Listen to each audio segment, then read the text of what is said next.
Hey, y'all. Welcome to Streaming Matters, episode 58. Blue's sorting out her microphone. So, because she's got a new No, she's not. She's just going to bounce in here and make a lot of noise and then bounce back out again. Bouncing in, bouncing out. So, thanks everybody for jumping in. I seen Phil jumped in early. We had Terror. He was number one.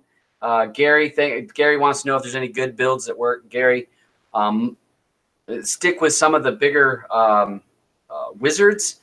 They should work pretty good. I know the One Nations, Kodi ones. If you join any of their Telegram groups, then you can talk to the people in there to see what's been updated lately.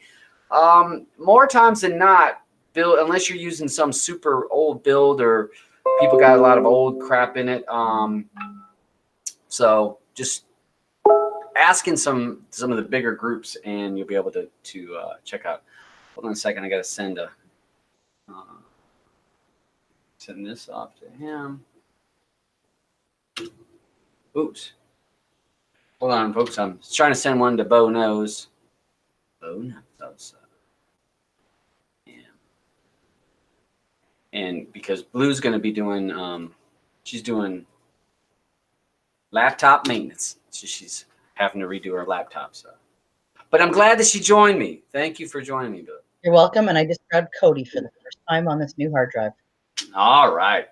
So let's see who else. Sharon, thanks for joining us. Redneck, thanks for joining. Bass joined us. Slappy, like that I named it Slappy. D-Rup, thank you for joining. Todd Burkhart, hey, I like your name. Okay. Yeah, I like that name. T-O-double-D right there. Another T-O-double-D in the room.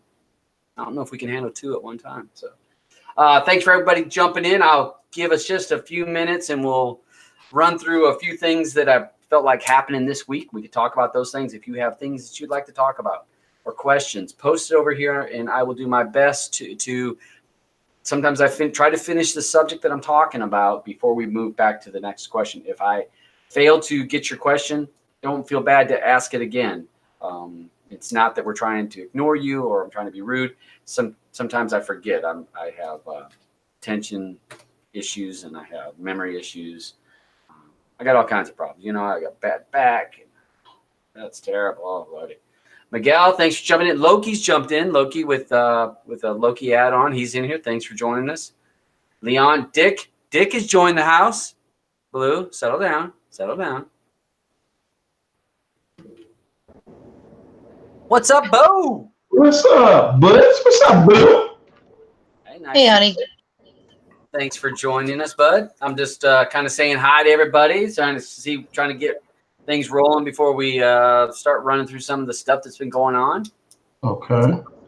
Mandy, yes, the joys of getting old. All kinds of issues going on. The older we get, you start finding out aches and pains. But you know, this is kind of funny. We were at the bar. Me and the buddies were at the bar the other night or last night, and we noticed there's women, you know, at the bar. And do you remember when you were younger that if you saw a woman that was 50 years old, you would be like, oh, she's old. And now you see a woman that's 50 years old, I'm like, you know, she's not that bad. She's a pretty attractive woman. You know, it's just, I don't know if my standards changed or if maybe I'm just a little bit more in tune to a beautiful woman or a more attractive woman now that. Well, it's that when you look at 20-somethingers, think your daughter. Yeah, I do. Yeah, my daughter's 25, so I do think about. I don't know. When I see a 25-year-old kid, it's. Yeah, you're somebody's dad hitting on your daughter. No thanks. So, but yeah, I do start to look. I don't know how. Bo, how old are you? 47. 47? Yeah.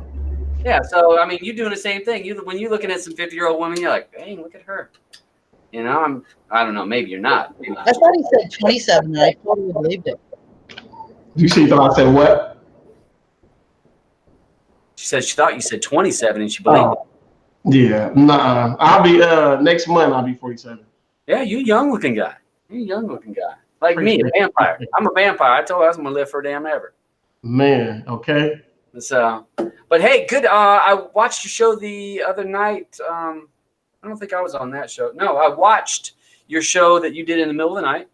Okay. And I actually thought about discussing some of those. That was one of the beef with people, and I thought I listened to about half of it on my way to work, and I thought you guys hit on a lot of good a lot of good points about people having drama and fights and beefs with people on YouTube and how to handle it. And like I said, I watched about half the show because your show was like mine, about 2 hours long, and so I listened to it while I was getting ready for work and on the way to work. So I got about halfway there. So all right, so we'll talk about we'll hit on. Thanks for the ride, Bo. Thanks for the ride. Yeah, hey, it is quite enjoyable. If sometimes people say you shouldn't watch YouTube and drive, but if you watch one of these shows, you're actually listening to it more than you're watching. I mean, we rarely are like showing something you see. I mean, I know looking at my face, it is nice, but you don't have to look at it. You can be listening to me. So, but what's going on with you? I'll let you, before we get rolling into any of these topics, what's going on with you? Anything happening with you and DST and all that stuff? More or less trying to keep the peace. Yeah. So we try to keep the peace and trying to keep a happy community. Actually, as you guys know, we try to stay away from the drama. We try our best to. It just for some reason trying to find us, but we're gonna do whatever we gotta do to make sure it's about the end users. That's more what it is for me. It's about helping the end users. If I can help just one, I'm good.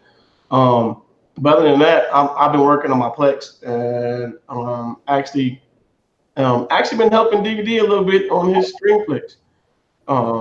I've been doing that, and I also been learning some of the stuff some of the stuff I don't know. I actually love learning, so he been teaching me stuff. Me listening to you guys, and you guys actually implement some stuff. I actually try to see if I can go in and play with some stuff I hear you guys say. So me going throughout the community, being nosy, because you can't learn if you don't be nosy. So me going through the community, being nosy, I try to find ways to learn and then try to pick it up. And then if I can't, then I'll be like, what I'm saying? Then I'll go in and say, hey, whether it's you or Blue or whoever that's spilling the knowledge, then I'll go to them and ask them, can they help me? Yeah, I mean that's the way to do it. And like I said, I've said that numerous times. I'm just nosy, and Blue will say, Blue will talk about a Telegram group, and Blue will ask about it, and I'm like, yeah, I'm already in that group. I'm already in that group. Yeah, I'm in that group too. So and it's but the thing is, you learn bits and pieces. You don't have to talk. A lot of times you just read, and people work out issues, and I don't have to be involved in the conversation, but I can read it and be like, oh, is that how they fix that? So so yeah, that's cool. Bo's showing off his new T-shirt. Yeah, I see. He's got all the. It's all trademarked and it's all got. Look at the hat. Got a sign in the back. I saw he's got 2 different kinds of shirts. Yeah, and I'm trying to figure out which way to go. My brother was telling me to have the little logo up front and then have the bigger logo in the back. But I'm gonna try that as well. I'm gonna send these shirts. I got some other shirts I'm gonna send off the reel. I like how she put her touch on the sleeves. So it's about I'm learning again. Like I said, I'm learning. It's good to brand, promote yourself. So I try to brand or promote myself so that way they know. Okay, oh, that's Bo. So going on. Let's see. I see XY asking about Jarrell. I've seen a few people asking about Jarrell. What is the issue that you're having with Jarrell? I haven't heard about it being down, XY. Yeah, and the dubs are still around, so. Yeah, it's not a dead add-on for sure. They definitely have a Telegram group and a Facebook group. I have seen some people asking. It could be sometimes you have to redo your credentials for RD and stuff when there's certain updates. And remember this with Jarrell, different than some, you have to actually authorized through the Real Debrid mod as well as through Jarrell. So it's a 2-step process. Yeah, so it's like doing regular RD and then enabling in the add-on. It's the same thing in Jarrell. You do it, instead of doing it in Real Debrid, you do it in Real Debrid mod, and then you enable it in Jarrell, and you're good to go. Okay. Well, he says it's still working, but he hasn't seen an update in a while. I mean, if nothing's broke, on a scraper add-on like that. Exactly. Don't fix it. What's there to fix? I mean, unless you're going to add some more icon themes, which they did ask. Blue, who created the icon packs that are in it now, way to go. Yes, she's a Photoshopper. She loves some Photoshop. But they also asked in their group, they said, hey, if anybody else wants to make some theme packs, create them, and they put it in the thing. So he said it couldn't connect to the repo a couple days ago. It could have been down. I know that the add-on is up. I'll check in a few minutes. I'll open up one of my builds that I have, their repo, the Kodi Help. What's it? Kodi Help repo, I believe. And I'll take a gander and see if I see it pulling up. So Matt asks, can Premiumize be configured to work in Destiny? Yes, that was 3 updates back or so. The only thing that you'll have to keep in mind is, and I said it on my show or my video for Real Debrid setup, I believe, for Destiny, is there's a setting in there for resolver. And if you go in there, you'll be able to go to the resolver, and it has a section in there, and you have to make sure to use the resolve URL resolver. And there's an option. Destiny is default, and then it has resolve URL is the other one. Now you just have to make sure to use the resolve URL, and you can use all Debrid or Premiumized or Real Debrid with that resolver. With the Destiny resolver, it's RD.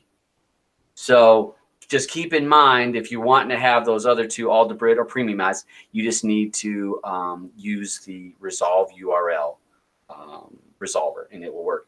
And the only other thing that some people had an issue with is that it does not say Premiumized or Premium or Preem or anything like that. It'll just say RD. So even though it's pulling Premiumized links, it's not going to distinguish on the label, if that makes sense to you. It's still pulling from Premiumized. It's just not showing. Yeah, you're still getting all the links. It just might say RD instead of Premiumized. So what's up, Mac Daddy? Yeah, thank you for listening to the show, and hopefully you learned a little something. We're going to run through.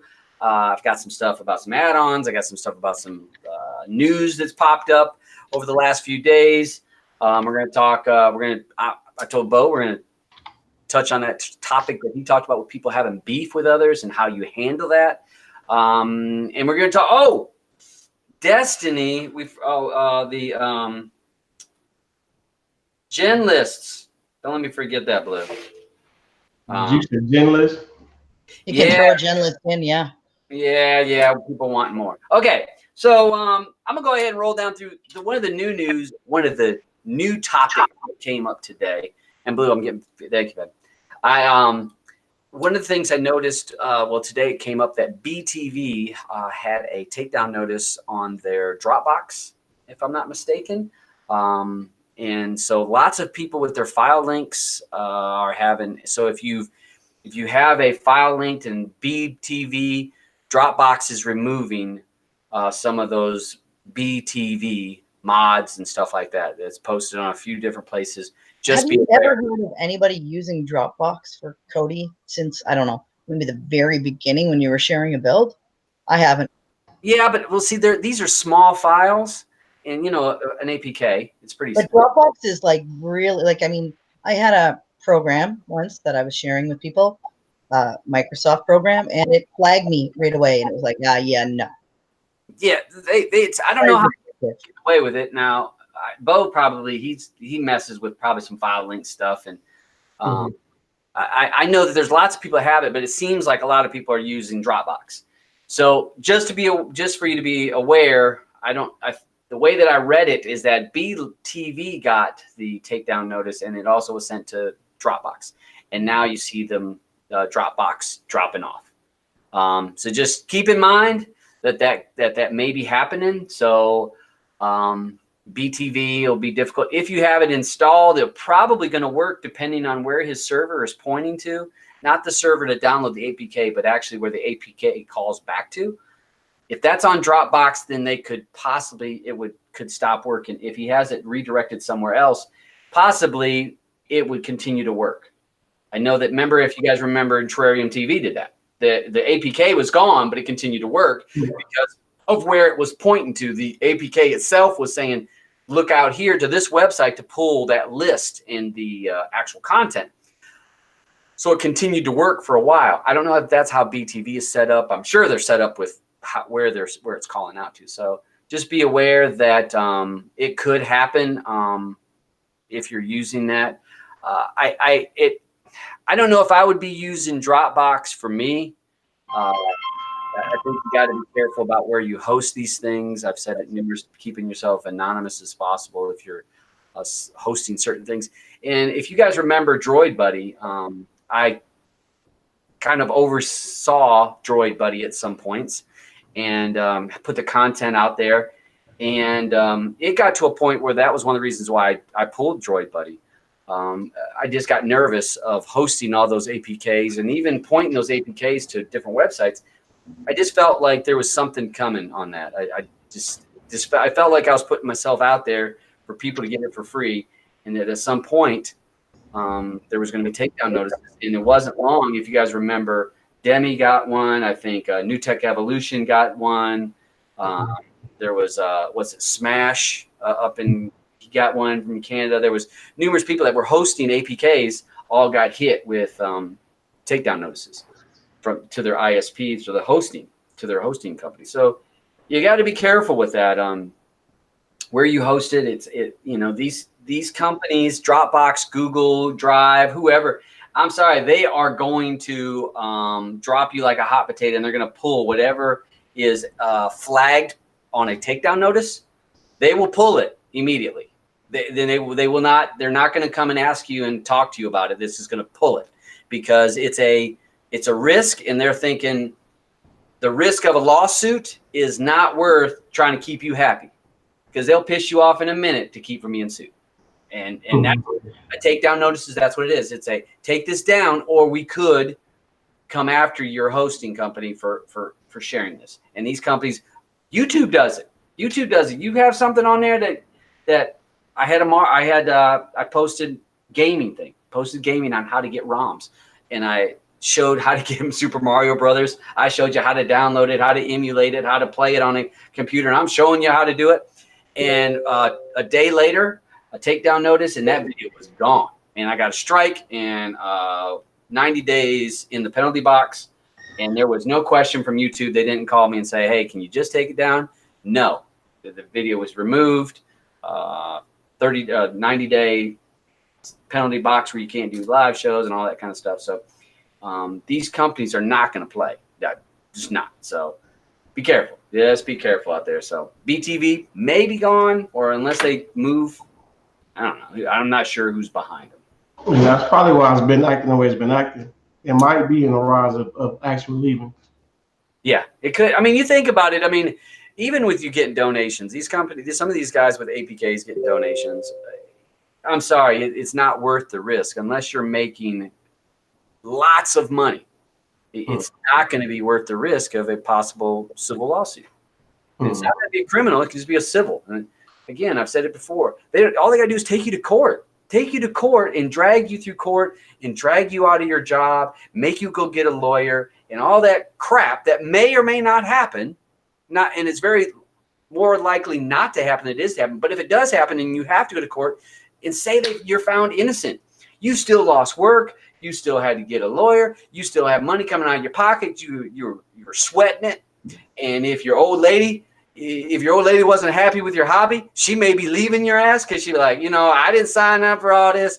I'm out of here. You're going to jail. There goes our retirement and the child's college fund. Yeah. I mean, think about it. It could cause some problems in your marriage. So yeah, it's keep in mind, BeeTV may not be gone. Hey, Fo, buddy, thank you. I see Diamond is joining. I was going to talk about Diamond. Nothing bad. I was going to address some of the stuff in that, but that'll be later in the show. Hey, as well. I think I know what you might be talking about, but I've seen that as well. Yeah, it's all good. But hey, so you've got a file linked now. So do you have a file linked? I don't want to try to get you in trouble. Oh yeah, it's out there. I got one. Yeah. So do you keep now?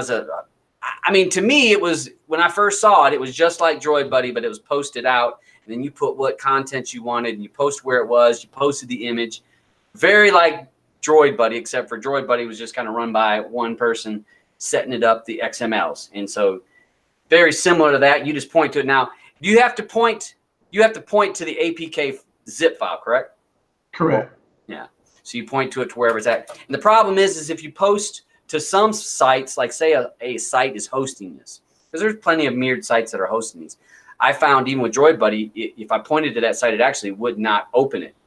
You actually had, because it wasn't the actual link, it was a link to the link. If you get what I mean, it's like, oh, you click here, but it actually takes you over here where you get the file. And Droid Buddy's like, no. I need the destination. I need the exact file.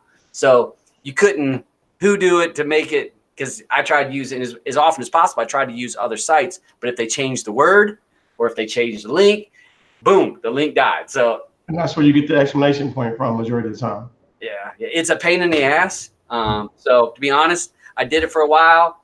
Hats off to the guy that actually created Droid Buddy, and I tried to keep it going for a while for Droid Buddy 2. I did some pretty gooey stuff on it.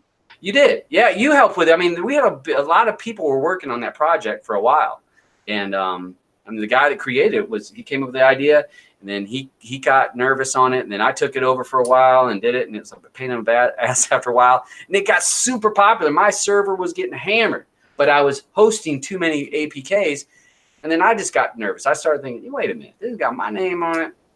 That might come back to me.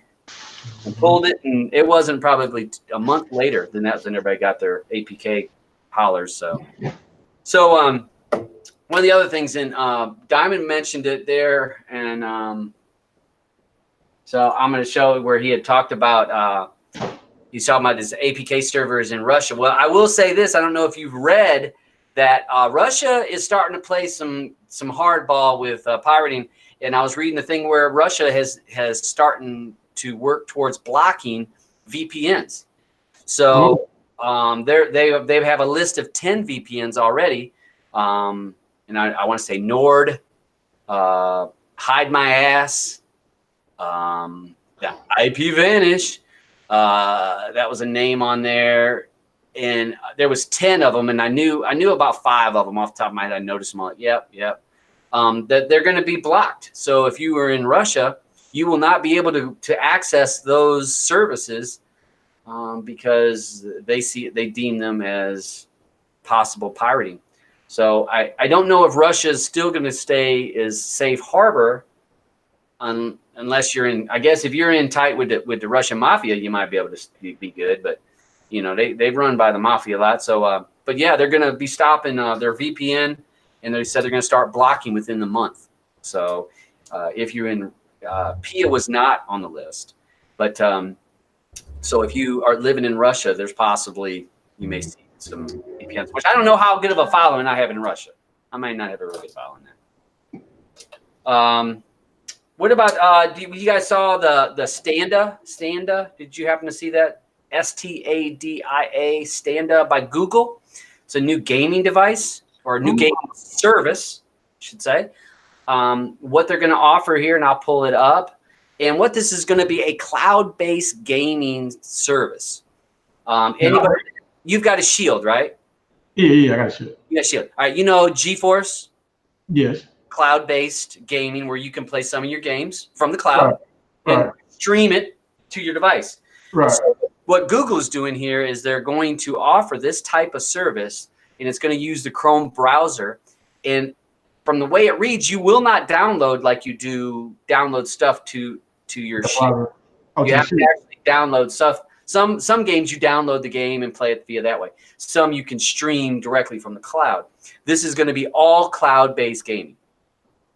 Let me hold on a second. Let me post this up. I'll share my screen with this, folks.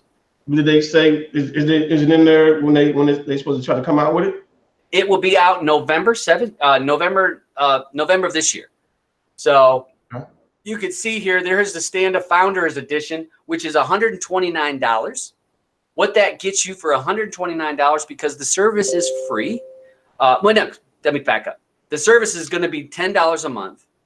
And that's for the standard account, and that's $10 a month. What you get for the Founders Edition, which is the $129, you get this fancy gamepad, which probably cost them $3 to make. So you get this fancy gamepad, and then you get 3 months of their pro, their service. You get 3 months of their pro service, and you get hold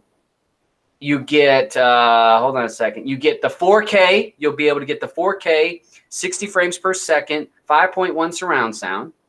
You will also get Destiny 2, the collection. And let's see if I can roll down here. Here's the founder pack. So you get 3 months free of you won't pay the $10 a month, as well as you get 3 months for a friend, up to 4K resolution, 60 frames per second, sound 5.1, and you'll get starting with Destiny 2, the collection. So with the free, well, I don't want to say it's not free because it's going to be $10 a month. That you won't have some of the games. So you're looking at $10 a month is what they're for the pro version. It's coming out the 19th. If anybody's played GeForce games, there has been hit and miss with that. Some games I found to work very well. Some I found not to work so well. This gives you the option of being able to play on any computer or a device that has a browser. You'll also get this, which is a Chromecast, which will, if you have a TV that's doesn't have a browser, you'll be able to plug that in, and I'm assuming you're streaming from your phone or a laptop. They have got a slew of games. I was looking at the games where Dragon Ball, you have Doom, Eternal, if I can talk right, Wolfenstein, Grind, Football Manager 2020, The Division 2, Assassin's Creed Odyssey, Mortal Kombat 3. But to play these, you will not. And I don't know this for a fact, but I know how GeForce does this. I can play Mortal Kombat 11 on my NVIDIA Shield. If I buy the game through Steam, I can play it on my NVIDIA Shield. The game itself is $100 or roughly. So I don't know if that's, to me, $100 is a lot for a game. And it's like even more if you want the extra packs. So you'll have to, if you're certain games, you will have to buy it. Just because you have the pro version of this service does not mean you get all those games. You have to buy those games separate. If that makes sense. You'll buy the game. It's on the cloud. You can play it through this streaming service. So it's cloud-based. The thing that I'm wondering if, Bo, have you ever streamed any 4K? No. They'll keep talking to me about it, but I haven't streamed any. They'll have talked to me about it. I haven't did it. Yeah. He's telling me there's a difference. It's a difference. There's definitely a picture difference. But let's talk about gaming. My son. Okay, my son is a gamer, loves gaming, loves Destiny, got a bunch of games. That mug be playing all day long. He'll play all night long. I'll get up in the morning, he's still playing. So if you're streaming 4K content, and let's say you play for 12 hours, streaming 4K content, how much bandwidth are you going to use? So if you're on a ISP that throttles you due to your bandwidth usage, or has a limit to your bandwidth usage, or has a tiered system, I think that you're going to possibly run into an issue with that, because you're talking, let's say a movie. I can watch a 4K movie, 5.1. On the low end, I'm 8 gigs for a movie. On the low end. I might get on some 6 if they compress it. But most of the time, it's going to be closer to 15, 20 gigs for a 4K movie that's, say, 2 hours long. Let's say so the same amount, you're going to think the same amount of bandwidth is being used. And you're also not just watching it if you're playing a game. It has an interaction. Things moving a whole lot more. Yeah. You're sending data up as well as download it. So I don't know. I'm curious how that'll play out. I know that GeForce struggled with it, and GeForce has been doing this since 2015. Google's got a lot of money, so maybe they'll be a little quicker on it. But and GeForce is good, but it does have its issues. It's not perfect. It does have some really good features, and you can stream. I can stream games from my computer over to my NVIDIA Shield, stuff like that. So I don't know. Are you much into gaming, Bo? What's crazy is I went from in the gaming, out the gaming, now back since my son is here, back into gaming. Okay, so it's interesting. I mean, I remember the Atari 2600. Oh yeah, me too. I remember Pong. I have Pong. We had Pong in my house. It was like little thing, you know, the lines doing like you slide, you do the little tennis from Duke. Yeah, I remember. You had 2 lines. It was hockey. You got a circle, right? You doing the little hockey. Trust me, I remember. Yeah. So I was gaming from back then. So it's interesting to see where this is going. Just kind of keep in mind, I think that they're going to have some bumps in the road with this. I don't think it's going to run out of the gate. Right away. The $129 is that's a lot to have out of your pocket to expect. Something's not going to be probably like great right away. Yeah, if you're spending, you get that gamepad. I'm sorry, that gamepad ain't worth much. Just looking at it. Yeah, you can look at it until it ain't the business. So 130 bucks. I don't know. Well, just keep in mind, just so you'll see that it's Stadia. I don't know how to pronounce it. Stadia. You'll be seeing a lot of this by Google. So we'll see how that plays out. I think what I wrote. It plays on lower end. One of the things they say on it, you can play on 10. If you have a 10 MIP line, you can play 7 games in 720 on a 10 MIP line. It goes up to a 35 MIP, which is a 4K with the 5.1. So it gives some. You don't have to have 100 meg line, so you can play around. And the thing is that you're able to play on lower end internet. So that's a plus. Oh, and the other big plus is if you sign up for the $130 package, you get to actually save your name. So you get to get your name before everybody else gets it, because your gamer tag is important. So yeah. You want to lock in that special gamer tag. You got to get early. Be early. If not, it's gonna be taken. You got to think of another one. Yeah. Everybody want the butcher gets used up pretty quick. So then I got to be using some 3s and some A's. Yeah. So I don't know. I might just have to pass on this one. So yeah. So that you get Destiny 2. I see Big says, "Get Destiny, take my money." I played Destiny. It's all right. I mean, this is not me. But I got a short attention span now. I play a game for a couple weeks and I'm done. I am done. I don't know. I have Call of Duty, the last Call of Duty, and I played it. And now Blue, she stays pretty on it. I played for a few weeks and I was like, nah, and I haven't went back. Paul said you gonna get it. Nope. I got a Shield. I don't see a reason for me. If you were a non-Shield owner, you would look into that. But I can do all that stuff, and you got to still buy the game. You don't get these games for free, so you still got to buy the game. I can play Mortal Kombat 11 if I want to spend $100 on the game. I can play it on my Shield. So why would I get another service? So that's just me. I'm gonna roll up. Hey Paul, hey bud. I'm gonna roll up to see if there was any questions. Normally games are 6 up. Yeah, but the thing is that with this thing is the only thing that I saw that was free game was that Destiny. That was the only. The rest of them you're gonna pay for them. So it's not. Now GeForce actually, and I don't know if they're doing it now. They were letting you play a lot of the games for free. You could stream them off the cloud for free. I played Grid for a while. I played some Street Fighter. Those were all free to play for a long time. And I don't know if they're still doing that, but it was free to play it. They had it and then they were going to start charging you $4 a month or $5 a month. It wasn't much. If you were a gamer, I was like, that's a great deal. So I will see how that goes. I don't know. When all that's coming from the cloud, at least these Shields, you downloaded it and it could store some of it. You're doing all this from the cloud. It doesn't take much to interrupt your internet. You got people bitching about a movie buffering. You start playing some first-person shooter and get some buffering in that, you're going to be having people bust. Oh, yeah, you really control it. Yeah, Mugs beat that. Damn it.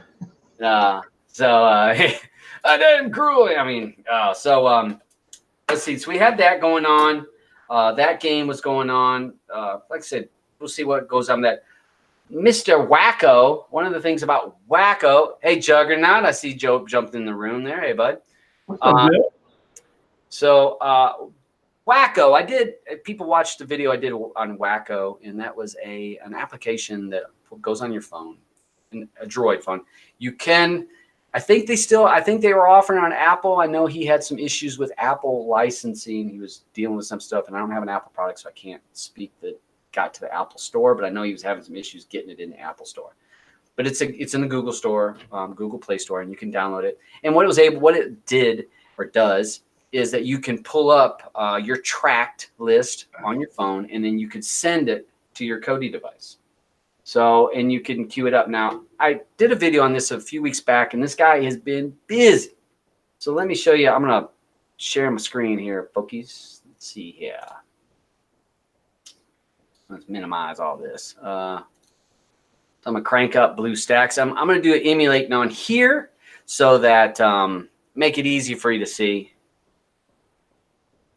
Let's go ahead and make this full size. Yeah, here I'm promoting BlueStacks. Buy BlueStacks. Use my code. Oh, I don't have a code.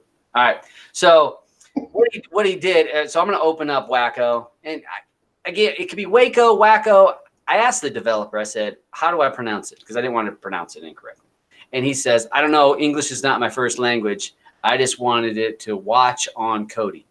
W-A for watch, and Kodi, K-O, and that's what he got the name from." So he says, I don't know how you want to pronounce it. So WaKo, since he's doesn't speak English, it doesn't really matter how you do it.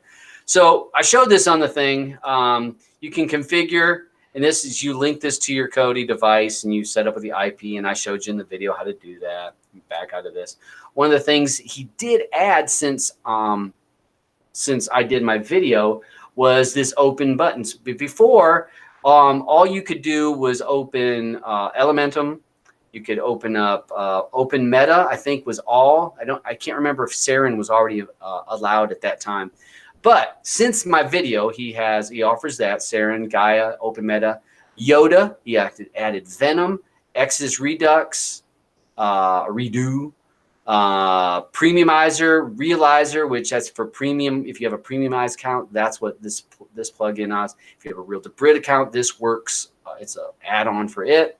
Scrubs V2, 13 Clowns, Destiny Fan Film, and Last Ship. And you're able to launch a whole lot more add-ons. He also allowed where you do a URL, you do a plugin for a URL, and you can go to Pastebin, and it will actually update this list. So he can update quickly at this Pastebin, and it will automatically update your list here. So he can do it on the fly. Let's see. So that was added to it. He added this on the last update, which was configure cloud accounts. And that is if you have a premiumized Me account or a Real Debrid account, you can link it right in here so that you're able to watch your links and pull links. This all stuff is all normal stuff I showed in the last video. You can see I have it linked to my tracked. So I'll just show you. I'm going to pull, and I'm not going to use Kodi. I'm actually the first time I'm just going to do this in Glorious Bastards. Pulls up here, searching for sources. I can view the IMDb information, and now this is going to be on your Android device. So that's what this picture is. What your Android device would be showing. Hold on, let it pull its sources. It's doing scraping.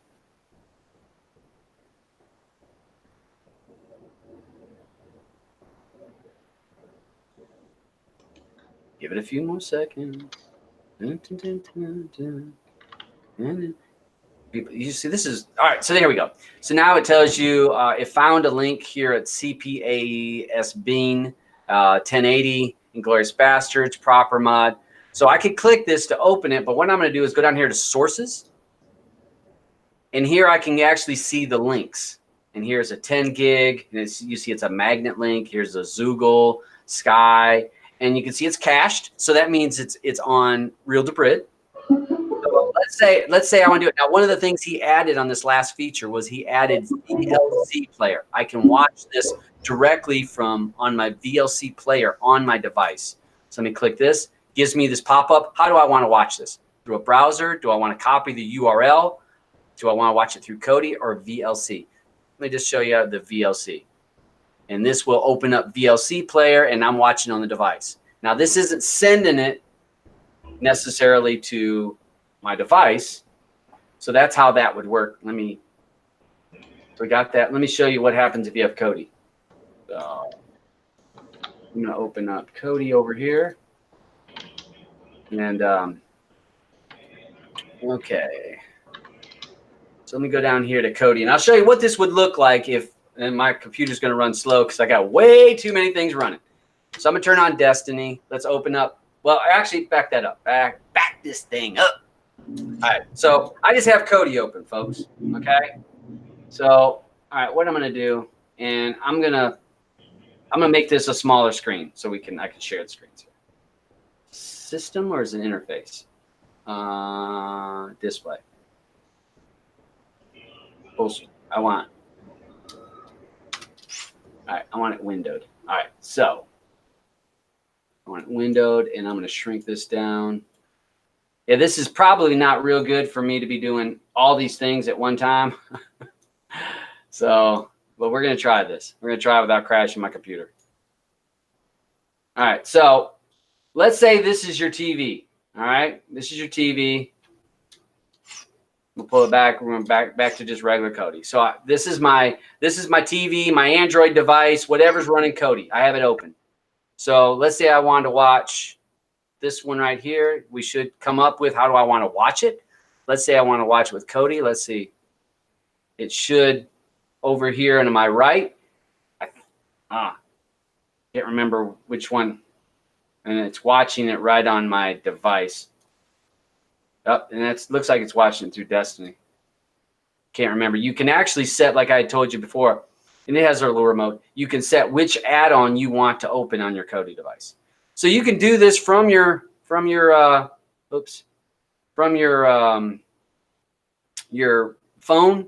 And to me, it's a really neat. If it's linked to your tracked, if you have TV shows that you're watching, you can pull it up on your phone and then click it, and it opens on Kodi. Really neat idea. The guy, like I said, he's added the VLC player, so you don't have to have Kodi. You can actually pull the links directly. So neat idea.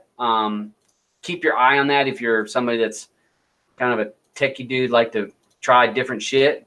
That may be something you want to check out. WaKo. But it's a very cool app. And the guy is working on it. He updates it. I swear to you, I see it updated at least every other day. So just kind of take a look at that.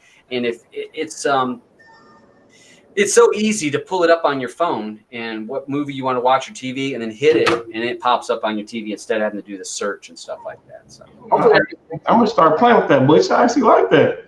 Yeah, it's a free app. You can contribute, and it's donate. Yeah, you can donate. You can donate through there. It's got a little contribution thing. Very cool.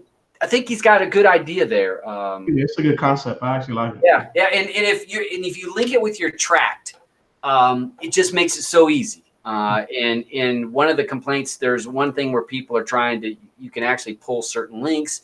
If you go into the sources, you can tell it what servers you want it to pull from, what not to pull from. It's got a lot of extra features. I didn't go through all those, but lots of customization if you're a person that's a tweaker. But if you're not, it does work out of the box. You saw me. I haven't really tweaked it. I used it right here. And it actually works a little quicker when you're not streaming on Google Hangouts, a live show. So it works a little bit better and with Kodi open. So the only key, and I did the video, is setting up your Kodi. You just have to set up Kodi to say, hey, there's some settings. It takes you 3 or 4 minutes. It doesn't take long at all. So easy to set up. You just have to have Kodi open. Boom, it plays. So I'm not sure how many of the people that watched, if they've tried it. If you guys have posted it. Oh, Fo says that it does work on the iPhone. It's good to know. I know that he has had some problems. Apple was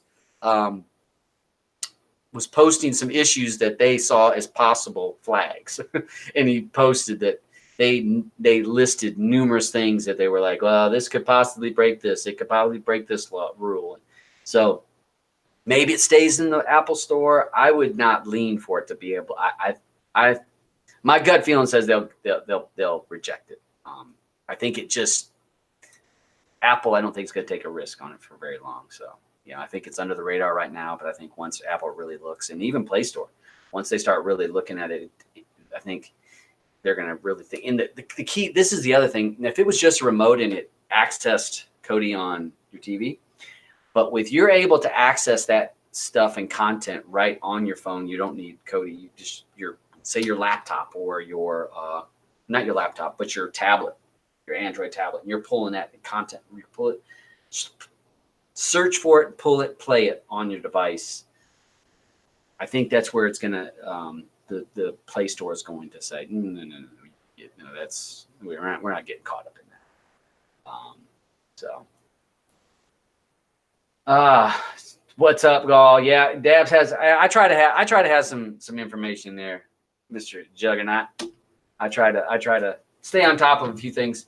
Let's see, Destiny. One of the things on Destiny, some of this stuff that's added on Destiny. I did a video on that this past week.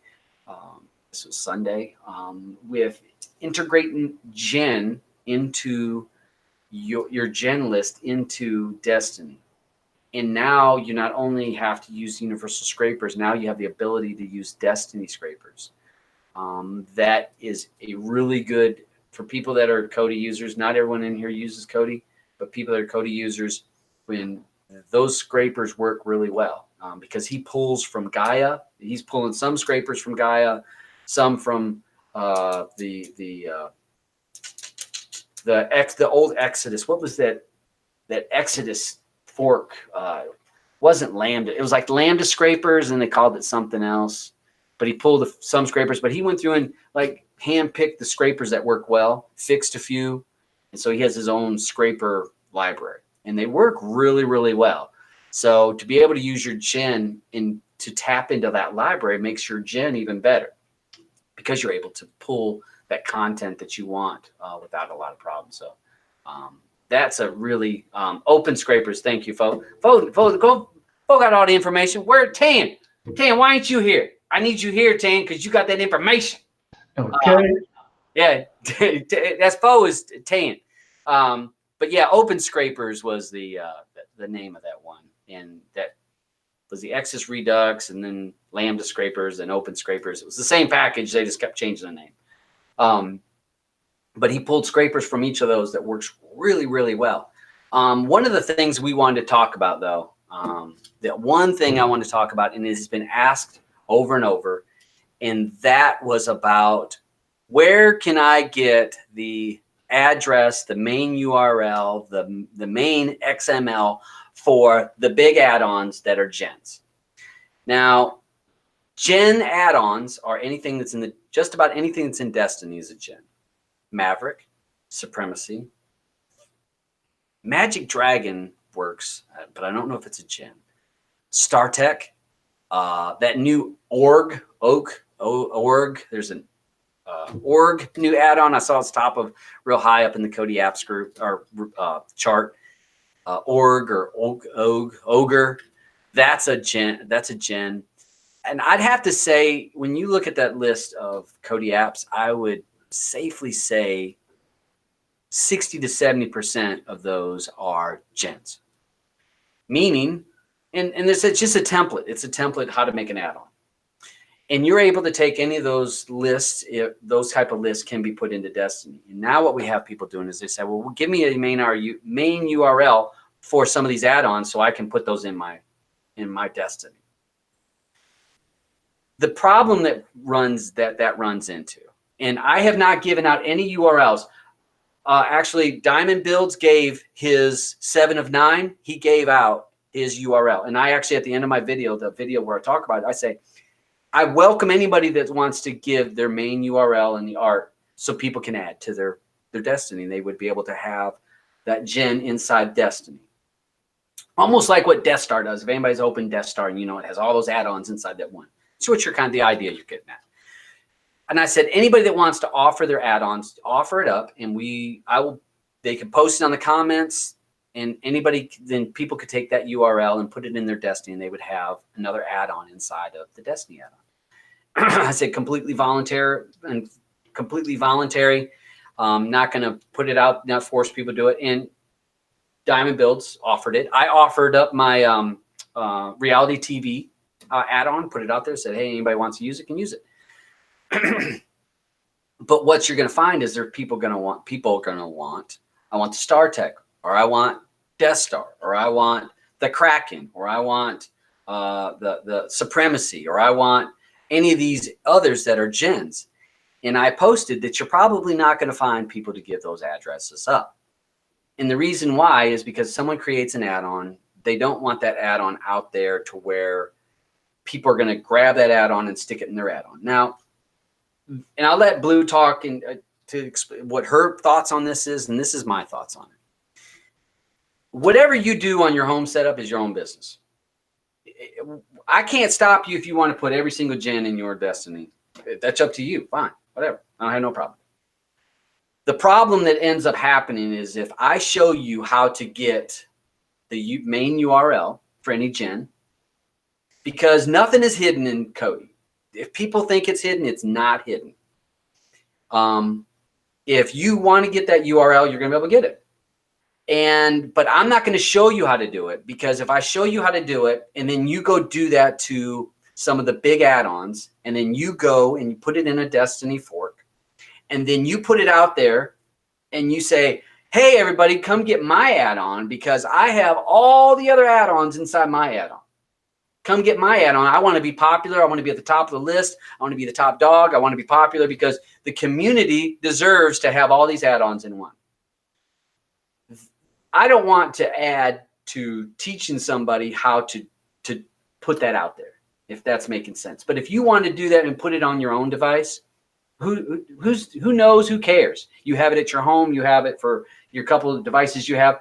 But my problem is what happens is if you go posting all these URLs out there, somebody's going to grab that, and they're going to try to be the big dog on the street, and they're going to put this all into one add-on, and they're going to release it, and they're going to say, "Look at me! I've created the best add-on out there." And that's going to create people to be upset. Now, I'm a person that's had an add-on, worked in Bob. Blue can talk about when she was with Bob or with Phoenix. And somebody's taken your whole add-on that you've spent, you could spend as few as a couple hours, or you could have spent a year fixing and getting the content that's in there, especially if you have direct links, all that content in there. And then to have someone say, well, I'm just going to take your main URL, I'm going to put it over here, and I'm going to release it as my add-on. It's like, wait a minute, whoa. It's like me, like say if I built a YouTube channel for years, and all of a sudden somebody just grabs my URL, sticks it on their page and says, hey, y'all come watch my videos because I have all of Bo's videos. I have all of Dab's videos. I have all of Super Dale's videos. I've got all Steven's videos. They got everybody's videos. Come to my one YouTube channel because I got them all. Now, is Bo going to get pissed off that all of a sudden everybody's going to that page? And they ain't even going to his page no more. This guy done nothing except for grab a link and stick it out there and say, well, this is mine. That's where developers, people that have an add-on, get pissed off, because it's like, wait a minute, I put it out here free for everybody. I don't care who uses it, but don't take it and then claim that work as yours and try to take credit for it, because that's what happens. So no, I have not taught people how to go and pull an XML. I'm not going to make a video saying you want to pull, so-and-so's gen add-on, you want to pull all their main XMLs, here's how you do it. It can be done. It's not hard. It really not. But I'm not going to show you how to do that because I don't want to contribute to someone being a jackass and stealing other people's links, sticking in the add-on to try to look like the big dog. Because that's what happens. Folks, you don't know how many people want a virtual blowjob on Kodi App's website or YouTube videos made about them because they got this big add-on. Oh, my add-on's up the list. Look at me. You just took somebody else's stuff and you just put a label on it and you put it out there. You ain't. So that's my rant. All right, Blue. Blue? I'll let you about these because we talked about this before. What's your thoughts on this? Well, I agree with you 100%. There's no point in showing people because if they don't even know how to do that, then chances are they're not going to do anything on their own anyway. Like, okay, I think initially, and quote me if I'm wrong, but initially when he made Destiny and then he decided to make it so that you could use gen lists with it, it was more for people that already had gens. And instead of saying like, you know what, you can have Destiny and you can have your gen, you can have your gen now inside of your Destiny. So it's like an all-in-one. It wasn't for people to go steal other people's lists. It was for people that had their own gens to be able to include it in that list. Now, the thing is, like, I think that's all fine and dandy. Making a gen list is really, really easy. When they made it a long time ago, when they made gen and they added all these pies for tracked and everything like that, they made it really simple. It's 3 lines of code can pull an entire humongous list in gen. So say you like war movies, you go to tracked, you type in war movies, you click on lists, you copy it over, you change a couple things in it, all of a sudden you've got this huge war list. So if you can't be bothered to make your own gen list, then there's a problem if you're going out and stealing. Now, if other people volunteer theirs, if they say, sure, you can have mine, then great, grab it, use it. But if they're not giving it out for free, don't take it. It's not yours to take. And I mean, we can do this whole, Kodi code is, like anybody can take anybody's Kodi code. That's not Kodi code. 9 times out of 10, that's a URL outside of Kodi. It's not in the actual code of an add-on. So that's my opinion on it. It's like, if people are giving them out for free, great. If they're not, like Todd said, if it's just for personal use, I don't think it's such a big deal. But if you're putting it out there in public and you're saying, pretending it's yours and it's not, then I think that's ridiculous. And I think I don't think you should. And I hope you don't. And if you do, you know what's going to happen? We're going to call you out. So good luck with that. Oh, no. All right, Bo, what you think? I mean, yeah, I know you don't have a gen, but I don't know what you thought. I totally agree with both of y'all 100%. I mean, if you're gonna do that, I agree with even calling them out on it. Like you said, if you're using it for your own personal use, that's one thing. For you to use it and then put it out there and then make like, oh, it's mine. Come on, you everybody that's following certain people in the community, one, they know that it's not yours. Yeah. First off, and then if you're being called out about it, then because you want to be this quote unquote big shot, like look at me, then you should, because I agree. It takes all of what to actually inbox you to say, hey, can I use it? Is it okay for me to add it? And then if you agree, that's one thing. If you don't agree and that person still use it, then that's something totally different. It's crazy to me how the community itself can be easy as 1, 2, 3, but how we make it so hard. It shouldn't be made hard to me. I think we should be able to go in and say, hey, I know you put the work in, I know you do this and that to it. Is it okay for me to use it? And it's either yes or no. So I get when certain people say, ask, come talk to me. And half of the time, some people have no problem going, go ahead. Mm-hmm. But it makes it worse when you don't say anything, and you just automatically just use it. You're using yours, they grabbing yours, they grabbing everybody up under the sun and say, yeah, look at what I did. And that's the key word. Look what I did when you didn't do it. All you did was, like you said, was just grab the girls, stuck them in there and added the add-ons in there. And now you're making one big add-on and you make it like you did the work that's inside of the add-ons when you didn't. And I agree with what you said, whether it took you a day, a week, it doesn't matter. It's yours. You put in that work. Yep. That other person didn't put in that work. Yep.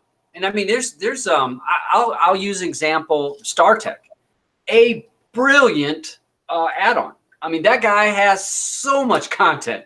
Known the guy for a long time. StarTech got his gen is humongous with direct links, and it is awesome add-on. Are we actually going here? We're actually going here? No. But I'm gonna say, but the thing is that he spent lots of time, and if someone's gonna roll along and then say, hey, I'm just gonna grab that. I think that there's so many out there, so many good add-ons. And the thing is that if somebody wants to know, it's not hard. If you watch some videos, and what's funny is that there's so many people like, well, tell me how to do it. Wait a minute. You ain't even looked at the first gen video.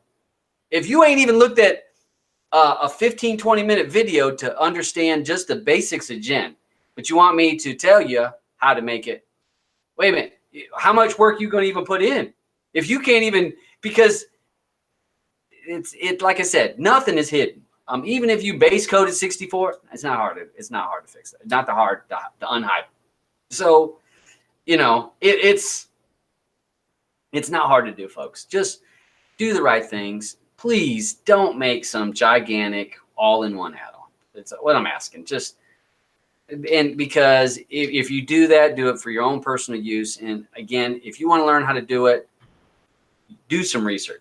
I'm not holding the holy grail and saying, well, I got this super knowledge, I'm not going to share. Now, I'm saying if you want to learn it, it's not hard to figure it out. It's really not. But if you ain't even going to put the work in to figure it out, because the information's there. The information is at your fingertips. And if you can't be bothered to even find out how to pull the information you want, well, what? You got no place making an add-on. I got a spoon feed everybody else's. Yeah, and so they so it's you know, and it's funny, like sometimes in our groups we'll have people, there's something happens and people say, are you gonna make a video for it? And I'll say, well, I'm gonna make a video for it. And they're like, well, or you can read this. Yeah, right. Ain't nobody gonna read that. They're like, make a video so I can just watch the video. So yeah, it is what it is. Hey, DeReal, hey, what's up? I see Hi-Fi rolled up in the side chat. I don't think you've done anything yet, Hi-Fi. I'm gonna look around and see if I can find something you've done, right? There's size done rolled in. Thanks, guys. Yeah, let's just hope people are smart about this and just don't abuse the thing, because that's how I see it becoming an abused. I'm scared that, because we saw it about a year and a half ago, was it, Blue, when that guy took Turks and all the X. It happens like every year. Every year there's a new dude. Yeah, it was like add-on. He was like add-on. He's like, I think everyone should have every add-on in one.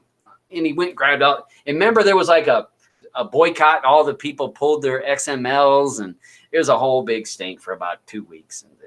And we don't need to go there. This is stupid. So that's all my big hot topics. Let's talk about beef, because I'll give credit, I give credit because I watch people all the time, and I watch Bo's show, and he's, first of all, I have to give credit to Bo because he's very articulate, and he the way he enunciates in how he rolls his show, it's quite entertaining. I mean, it's entertaining because he'll when he's calling out people's name on the side, he's like, "What's up, DeReal?" And it's like, you know, these people that come in, and he'll call them out, and he's just very good job, and enjoy watching it. Appreciate you. But he had a show talking about beef, and they had some beef, and I'm not.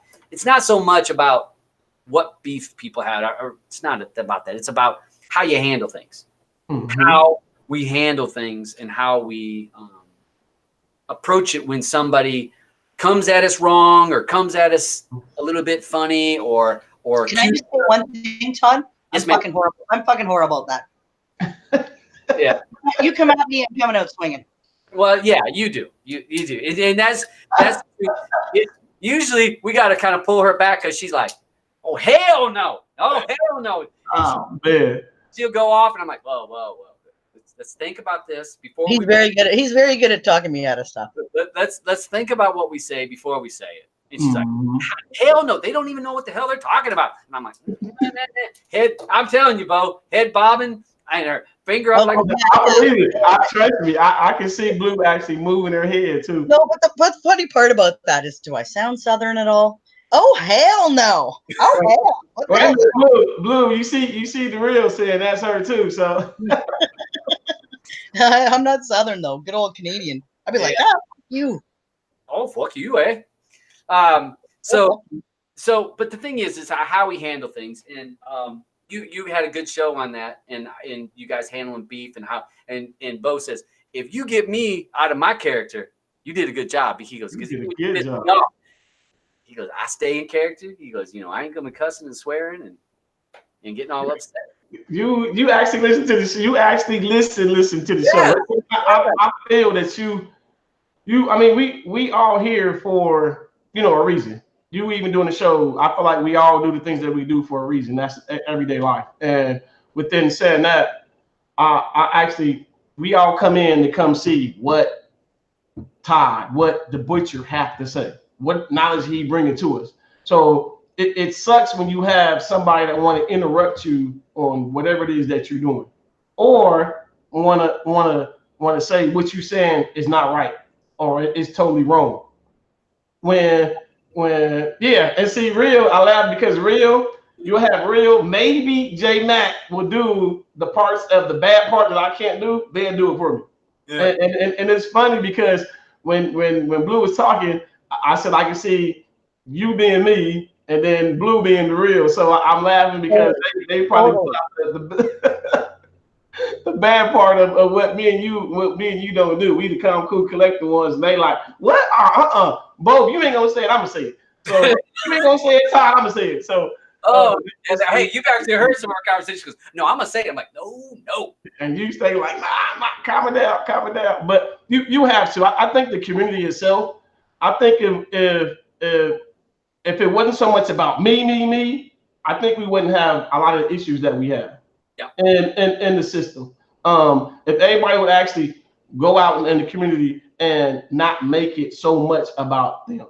When we come out here and we're teaching, we're giving knowledge, and we gotta look at that the world is so big, how do you know you came out with whatever you came out with first? No. You know what I'm saying? We get so much and then to me, another thing that's crazy is there's enough room for all of us to do what we do.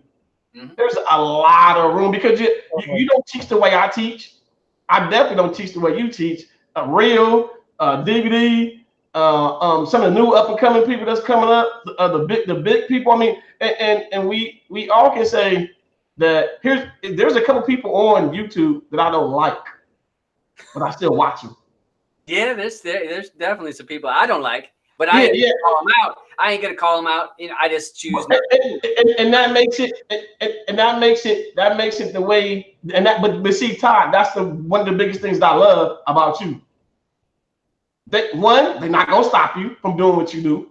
And I actually roll how you roll on your page. Mm-hmm. Meaning, you come here, you come to teach. If you want to come subscribe, trust, I appreciate it. But I'm not coming on here to say I'm gonna do whatever I gotta do that's dirty, or do whatever I gotta do that's not me to get subscribers. You know what I'm saying? To me, I love the way you get your subscriber count.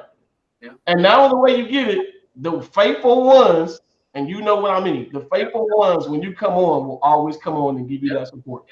And that's what it's about, giving you that support, and also not just coming on, they waiting to get what you got to say to them as far as what is he gonna teach me now.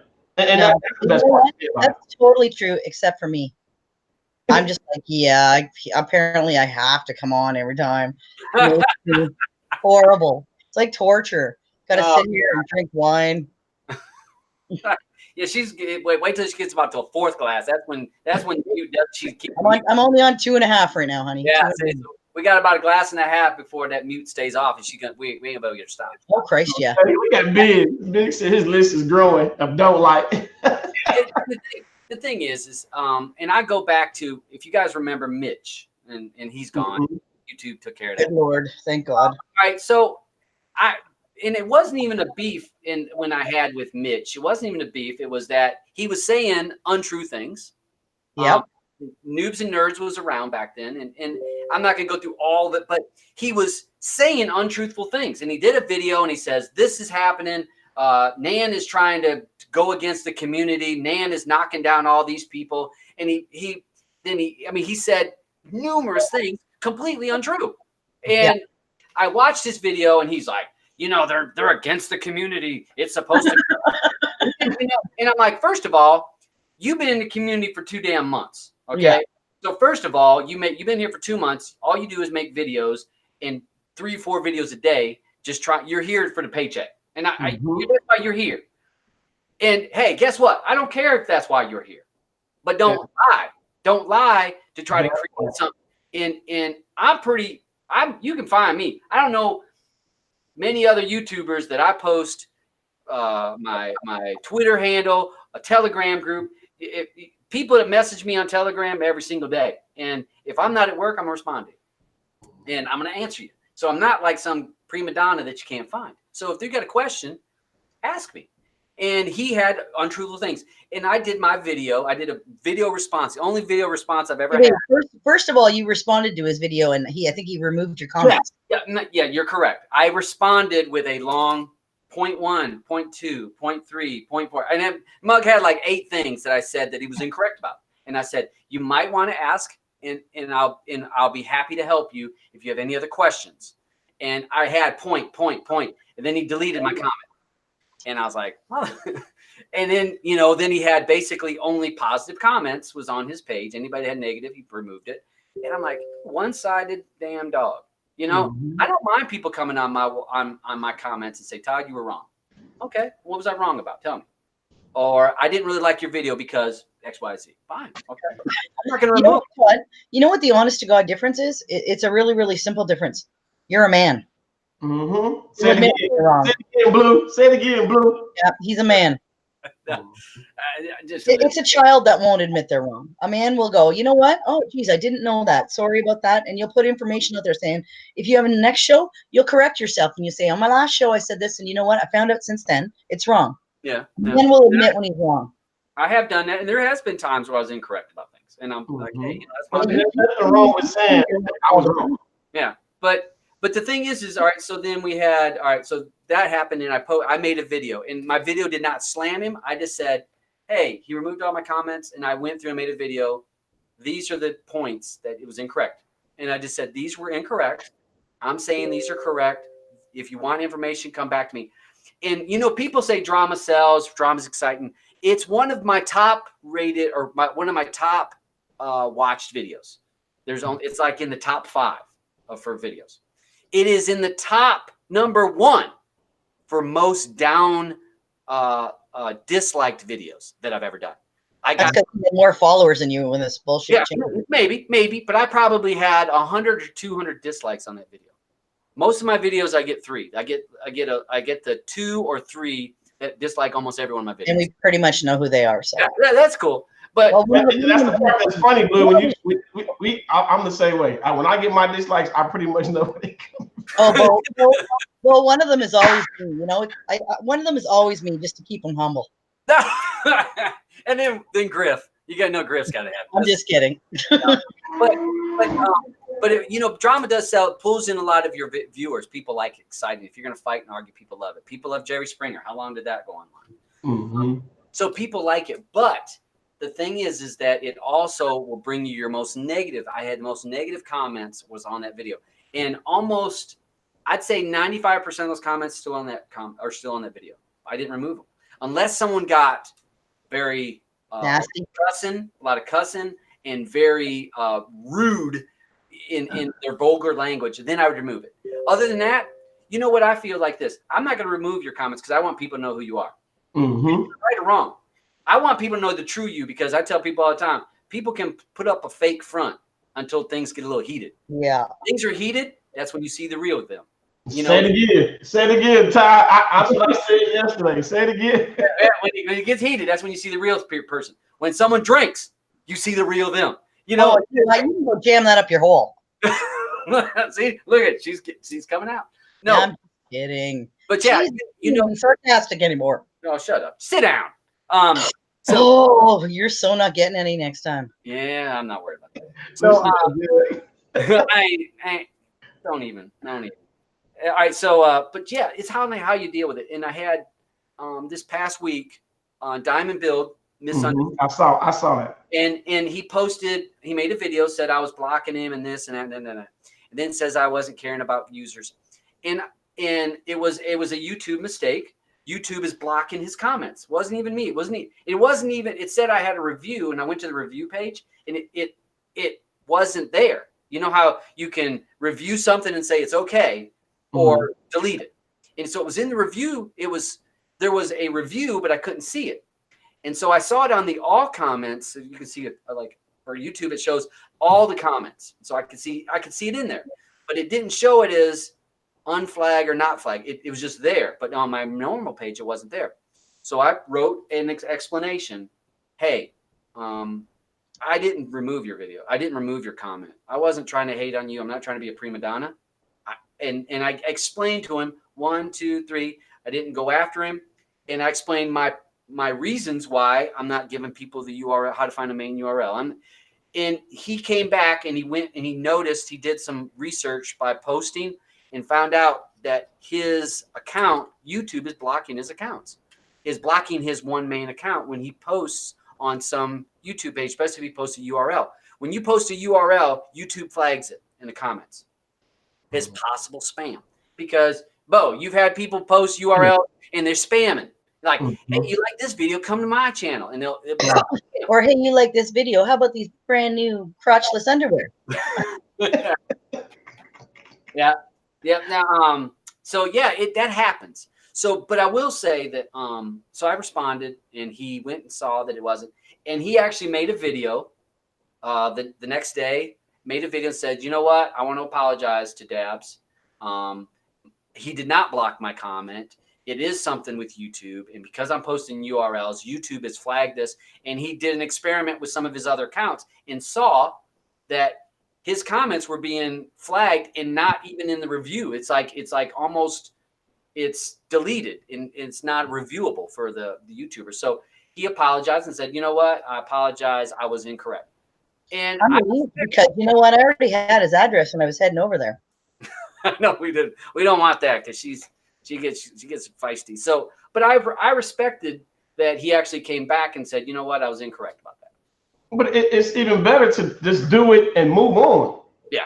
You know what I'm saying? Move forward. I mean, if it comes to a point to where we agree to disagree or whatever the case may be, and you apologize, I apologize. To me, like I said yesterday, let everybody get back to their happy medium before you try to dictate what I do. Yep. You know what I'm saying? Don't tell me that, well, I apologize and then now I'm over here. Okay, it's because you able to get over with it faster than I am. That doesn't mean that I now have to hurry up and then come over now to support you. Exactly. Even though I feel like we all should show some type of support to each other, it still should be done in our own way. You never know why. You never know why somebody can't come over to show support. You know what I'm saying? So you can't just sit there and say they don't want to come over to support. Yeah. And if they don't, again, you still have to run your show. Whether they come over, they don't come over. Yeah. Whether you come on the panel, you don't come on the panel, you have to run your show. I mean, of course, I agree with what Brooklyn said yesterday. If I'm conducting the show and you guys happen to hop on and help with my show, trust. Yes, I agree. Loved it. It makes my show runs a whole lot easier. But if no one doesn't come over there, then I still have to have the know-how to be able to start, middle, and end a show. You know what I'm saying? That's one of the things that we have to have that process of actually getting on to do that. If we don't go live. Yep. Well, and plus you prefer having me on your show because I love your eyes so much. Oh, Blue, you be on my show having me turn different colors, so I can't really be having you on my show. That's hey. What are you doing over there, girl? Okay, having me Blush City. No. Sorry, you got a little competition there. I see that. Good thing he in Las Vegas. So yeah, it's all in how we handle things, folks. And I mean, I'm not trying to create stir up, but I'm just saying how we handle things and how we when you're going to have people disagree with you, how you come back at. If you come back with, you know what, I saw they made a video on this, I'm gonna make a video on this, and oh, they made a video, now he's gonna make a video. You know what I mean? And it becomes a tennis match of just stupidness. So more times than not, if you can come to somebody directly and say, hey, I heard this and that, or I heard this is going on. Is that true? Yes, no, it is. It is. Well, we're all on either Telegram or Twitter. It's very easy. And Blue, that's the biggest thing. Before ranting, before blowing up, before making a video, how about just like Ty said, how about, because like you said, he ain't hard to find. There's ways to find him before you even go do a video, before you start ranting, before you even start giving out false information or even true information. How about getting in contact with the person that you feel like you have an issue with before even going to the next level? How hard is that? That's why I said, how many of us actually go to the next level? And then what's really sad is, let's just say me and Todd is doing something, and we're doing it behind the scenes. Whatever me and him is doing behind the scenes, and if we come up with a disagreement, it still should never come to the forefront. Yeah, it should never come to the forefront. I don't care how bad it is. It should never come to the forefront. I mean, because my thing is, he has an image like I have an image.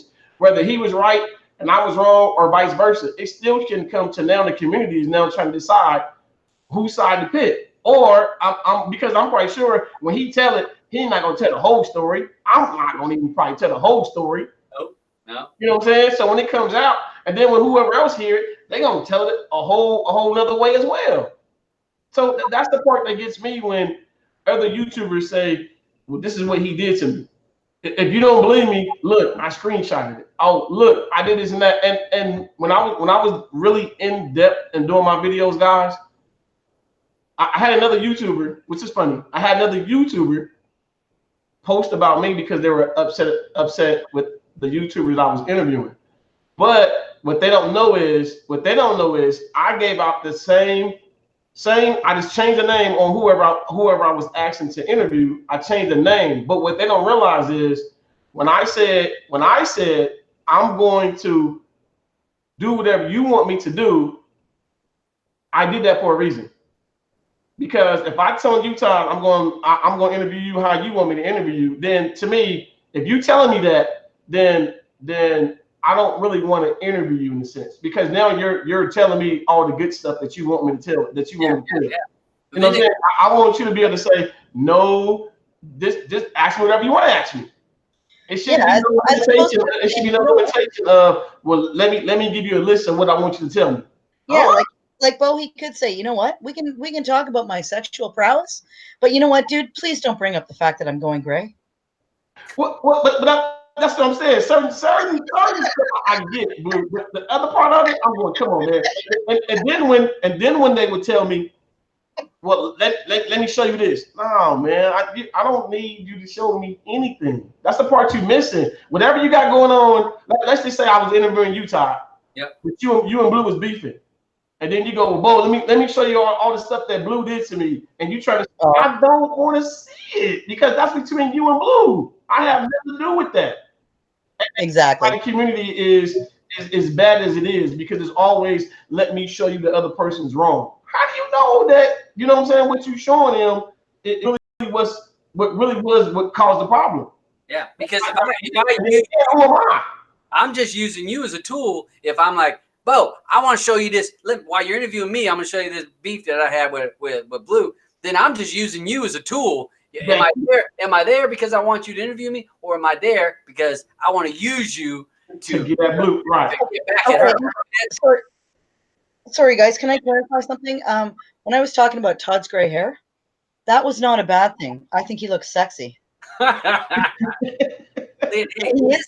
oh my God, I'm going gray. I'm like, yeah, finally. Jesus. It is. It's possible. He's like 70 years old and he still hasn't gone gray yet. Okay, he like, hey, now look at me. And the reason why, like, certain people that team up, when you don't hear no drama between them are the ones I want to connect myself with. You know what I'm saying? That's why I said with the DST, how much drama do you hear within that we have with each other? You don't hear it. And Real was on here, and we talk a lot about each other, but you don't hear it. Yeah. You don't hear it. You don't hear me going live and go, oh, guess what J Mac did? Oh, guess what The Real did? Oh, guess what? I mean, that's something that stays in house. Hey, if people knew the arguments back in the Bob days, that man, right? If people knew the arguments. There was some arguments going on, because what we had 8, 9 people in our team. I think it was more like 12 it was everybody, and there was some fights. I mean, there was some and people leaving the group. People, I'm leaving. I'm out here. Pull their shit out of the add-on. But you didn't. I didn't make no videos about it. Didn't post nothing on Twitter. Because you know what? That's like a family argument. And that's the way it should stay. That's the way it should stay. Guess what? After everybody cooled off, 9 times out of 10, the people came back. Hey, I got a little upset. Okay, get back in the add-on. Yeah, you're not out. You know, it all got worked out and everything was fine. But people's emotions, and sometimes just be decent people and don't put it all out there. Like I said, with Bob, we fought a lot and differing opinions on stuff. And when you throw like a large group and you say, this is what we want to do, and then half of them are like, yeah, that's great. And the other half's like, no, that sucks. We hate it. It's like, oh, Jesus. Yeah. And it happens. And it's, unless you're the solo worker on a project, that's the only time you're not going to argue with anybody. And that's what it's pretty wonderful, actually. Yeah, right. Megan says basically, best thing you do is just to stay in your lane and ignore them. And it's true. Just stay in your lane, do your thing. You know, for me, it's about if somebody says something, if it's a small thing, I let it go. And if not, if I respond, I try to respond in a, hey, this is how the truth, and I'll usually write it in if someone's incorrect and I see it, I'll post it in like I did. I posted it in the comments. It is what it is. I'll walk away from it then. You know, because I said what I'm going to say. Right. I'm not looking to take it to upper levels. And the thing is how people deal. I've seen people deal with it in a bad way, and then you see people that are like, okay, cool, and you know what, things work out. And I think most people that know you get it, but there are people out there that don't. You're one of the nicest people I've ever met. Not really. Oh, you really are. There's not a mean bone in your body. He said kind of cool collective, and that's the part that I actually like about Mr. I got a list of people you can defensive when you pick on his, he gets defensive when you pick on his friends, not so much on himself. On himself, he'll work it out. On friends, he does get a little more defensive. I mean, he jumped in on he know them because he know them. He know their character, and so when you talking about their character the wrong way, of course, hey, what you saying is totally not true. Well, and there's people that have said some nasty things about me, and it was like those are the only people he doesn't. Yeah, there's still some of those people I won't. That's true. There is several people that I dislike in the community, and it's only because they said stuff to you about you or close friends. Then you have a problem. I'm like, no, you can't talk to someone like that. You can't call someone out of their name. You know, they say something that's that mean. Yeah, you know the C word. That one's always fun. Oh wow! If you're in the UK, that's a nice word. It's a funny word. But if you're anywhere else, well, if you're in North America, it's not so funny. Yeah. So yeah, it's and I mean, I'm the first one. I'll make fun of myself in a minute. I mean, anybody that's seen my dancing and my snowman, you know, hey, I'm about having fun. I give two shits if people are laughing with me or at me, because it's I'm here to entertain. I'm laughing at them most times. Yeah, entertain or educate. I'll take either one. Either two E's. If I educate or entertain, you know, and there's nothing better to hear somebody laugh and then knowing that you created that, because laughing is the best thing that goes. And obviously, that's why you probably look the way you look, Todd. Yeah, I laugh a lot. The best compliment Todd can get from older women are when they tell him they've laughed so hard they peed themselves. Oh, it has to work. If you can make somebody pee, make a woman pee, you're a whole new level. Yeah, that's right. It is, because you got to make someone. Most women, you got to make them laugh pretty damn hard. So you have to go TT. Yeah, it's like, stop it. So at his birthday party when he was wearing the snowman suit doing the worm, I lost my shit. Yeah. Thank you, Omega. Yeah, and the thing is it, and you know, I'm not just trying to toot my horn. I'm just saying, and the reason why I brought this up is that when Bo had his show and he was talking about people beef and how we handle it. How do we handle it? You know, do we come?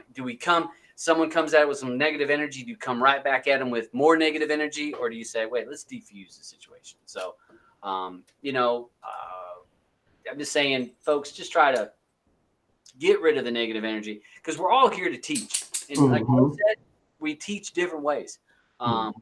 You know, and you know, and you said there's plenty of room for everybody. And that's true, because my videos get roughly 1,000 to 1,500 views on a normal video. Now, there may be some that are higher because it was on a subject that people cared about and actually watched it more.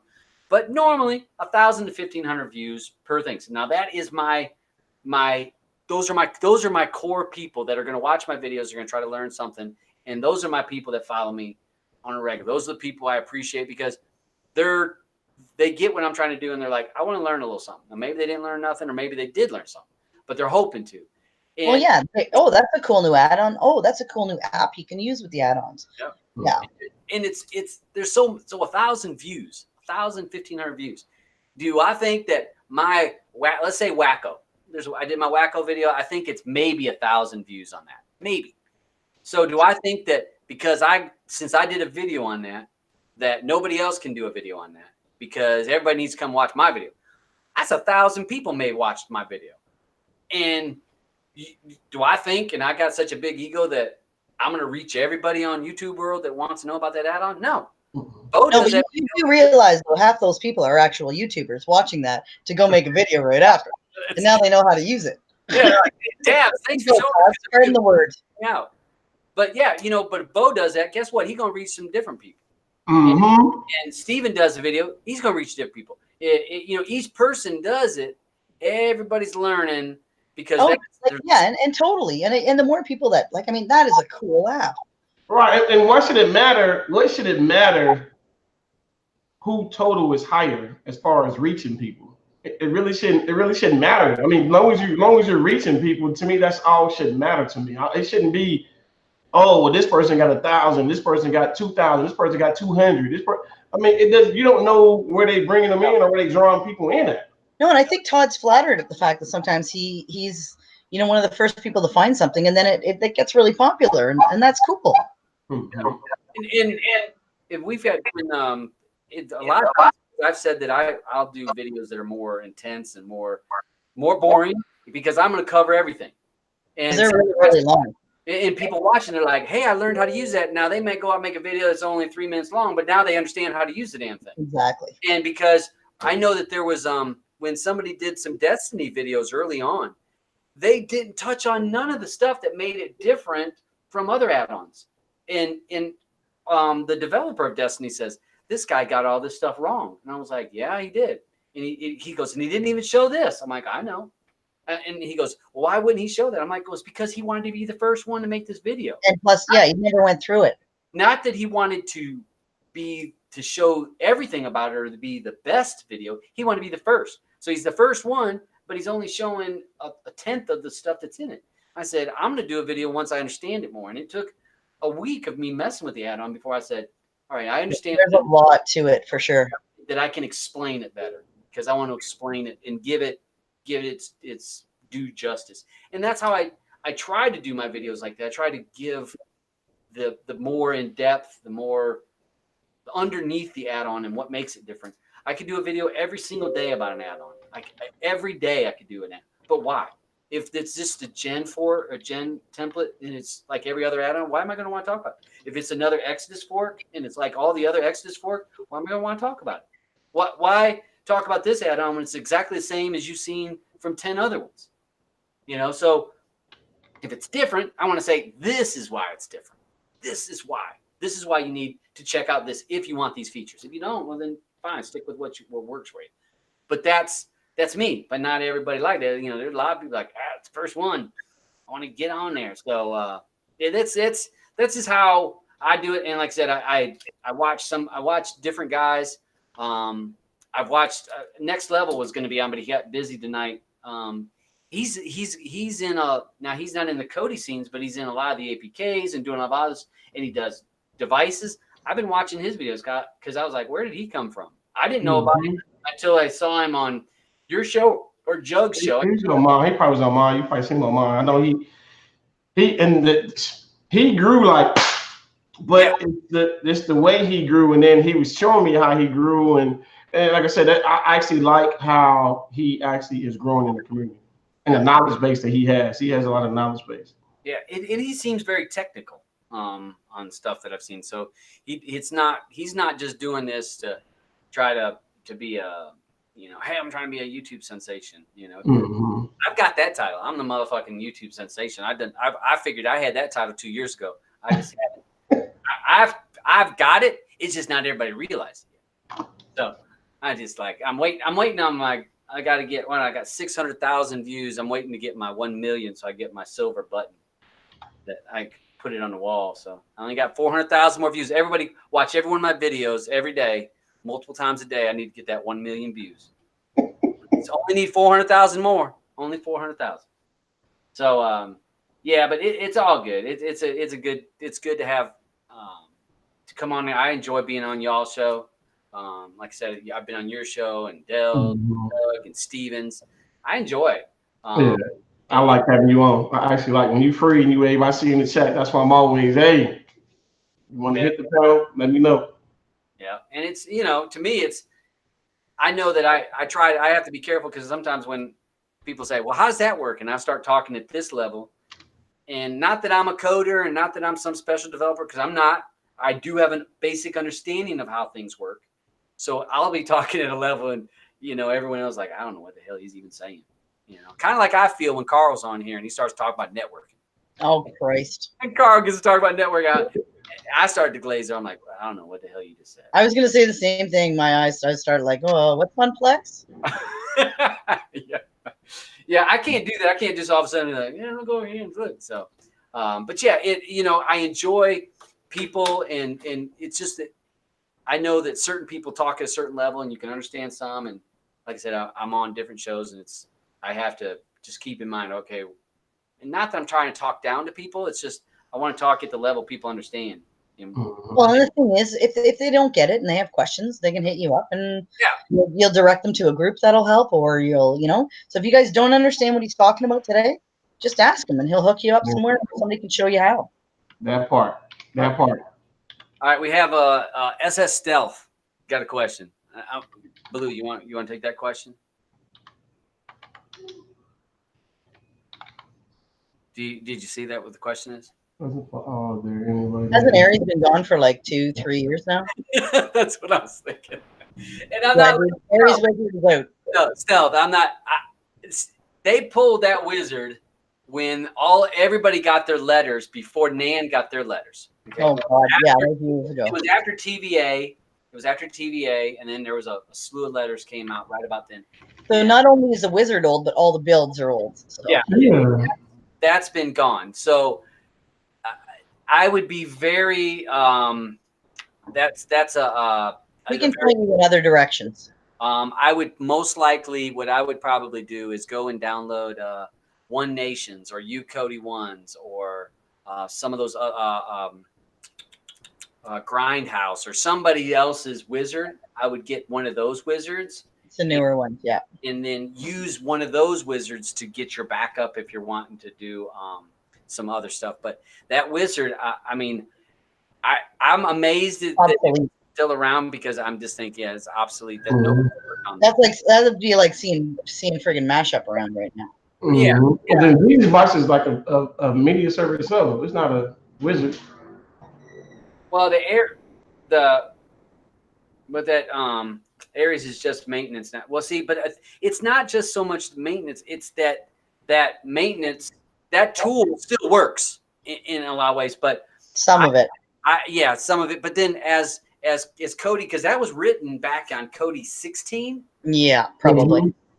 So that code was written for Kodi 15, 16. So you think there was a jump to 17. There was things that changed, and now it's in 18. So there's going to be parts that are broken when you went up to Kodi, because Kodi changes code each time. Some things will work going backwards, but some things don't. Like I said, I would suggest one of the other wizards that from the guys that are working on that have those 18 stuff, get one of those wizards, and if you want to make your own wizard or whatever, then you can grab one of theirs and just fork it, or you can grab one of theirs and just grab their builds if you don't want to make your own builds. You should, especially if all you're creating is a backup. You can download one of those other wizards. You don't have to necessarily have their build. Just download the wizard, and if you're trying to create that backup, you should be able to do it because most of them are using the Fire Guru's GUI. Most of them do that. and that works. It's my wizard, and a lot of people are using it, and it'll work. So that's what I would suggest. Go use another wizard, and you'll be able to download and pick your destination. Or if you're on a PC, let me show you this. Let me show you how hard backing up your shit is. Let me show you. This is difficult. So let's say that I'm on a I'm gonna close a few windows. So these are portables of Kodi. All right. This is a portable of Kodi. So I have a Kodi. My Kodi folder is in here. Let me show you how hard it is to create a backup. Say I went and cleared my cache, and I cleared thumbnails and all, and then I go like this. I right click. It's being slow because I've got this going. Add to an archive. Hit a zip. Or you can compress, or you can zip. Yeah, zip, or it depends on. I use WinZip. Yeah. And right now it's creating a zip. That's my backup. That's as hard. And if you're on a PC, that's how hard it is to create a backup. Slide it on your desktop, slide it into your Dropbox, whatever. Yep. Clear your cache in your thumbnails first, because that just makes it smaller. But just that's how hard it is to create a backup. If you're that's on a little different if you're on Android and stuff. And Android would be, but if you're on a PC, that's how hard creating it. And that's how hard. It's so easy if you're on a PC. So and if you're on an Android box, if you can go into File Manager, you actually can click one file and pull it to your PC. And if you're wanting to kind of do it, but I would just look for another wizard just to do if you're just wanting that process. Is it like Jesus Box? Oh my Lord, Jesus Box. That's another. I can't answer the APK question because I don't use Android. Does anyone have an APK that can read XMLs?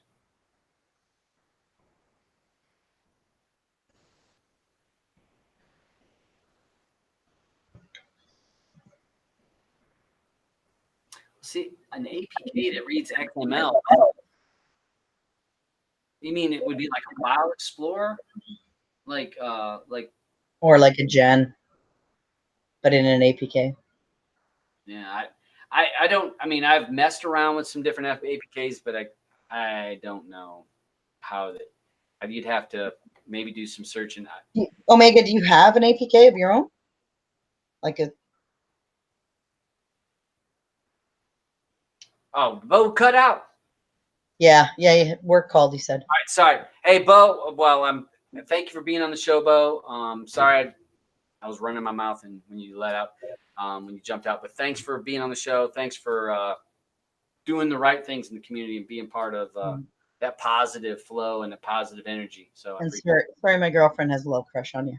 Yeah. Okay. Yeah, I'm gonna have to take him out now.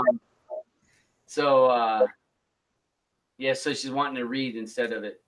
Yeah, I don't know. I don't know about that. You said what you said. So I'm not sure. I think that we would need to know more information, like we're using them for what and using them in it and using it. You know what I mean? Yeah. A little more information than that. Well, you can always. But APKs are different, right? Because like when you're done, you have to have some sort of developer tool. Do you not even open them? Yeah. You have to do all your work, and then you've got to not even zip them up. You've got to actually do the special whatever to make it an APK again. Yeah. So I would assume that. Well, I mean, I guess you'd need the code to be able to read an XML in the first place, right? I mean, it's not just automatic that it reads XMLs. Yeah. There's got to be a code in there in the APK somewhere.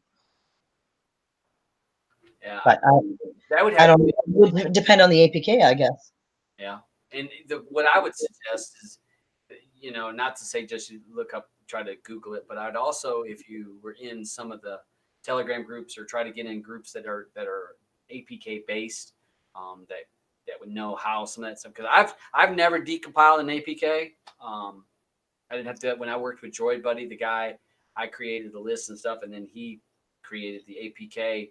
My end was the XMLs location. Okay, was it XMLs though? There's a good question. Yes. Use an actual XML? Yeah, mine were they were XMLs. They're just they were just text So files. whether or not the code's in there to play the XML, right?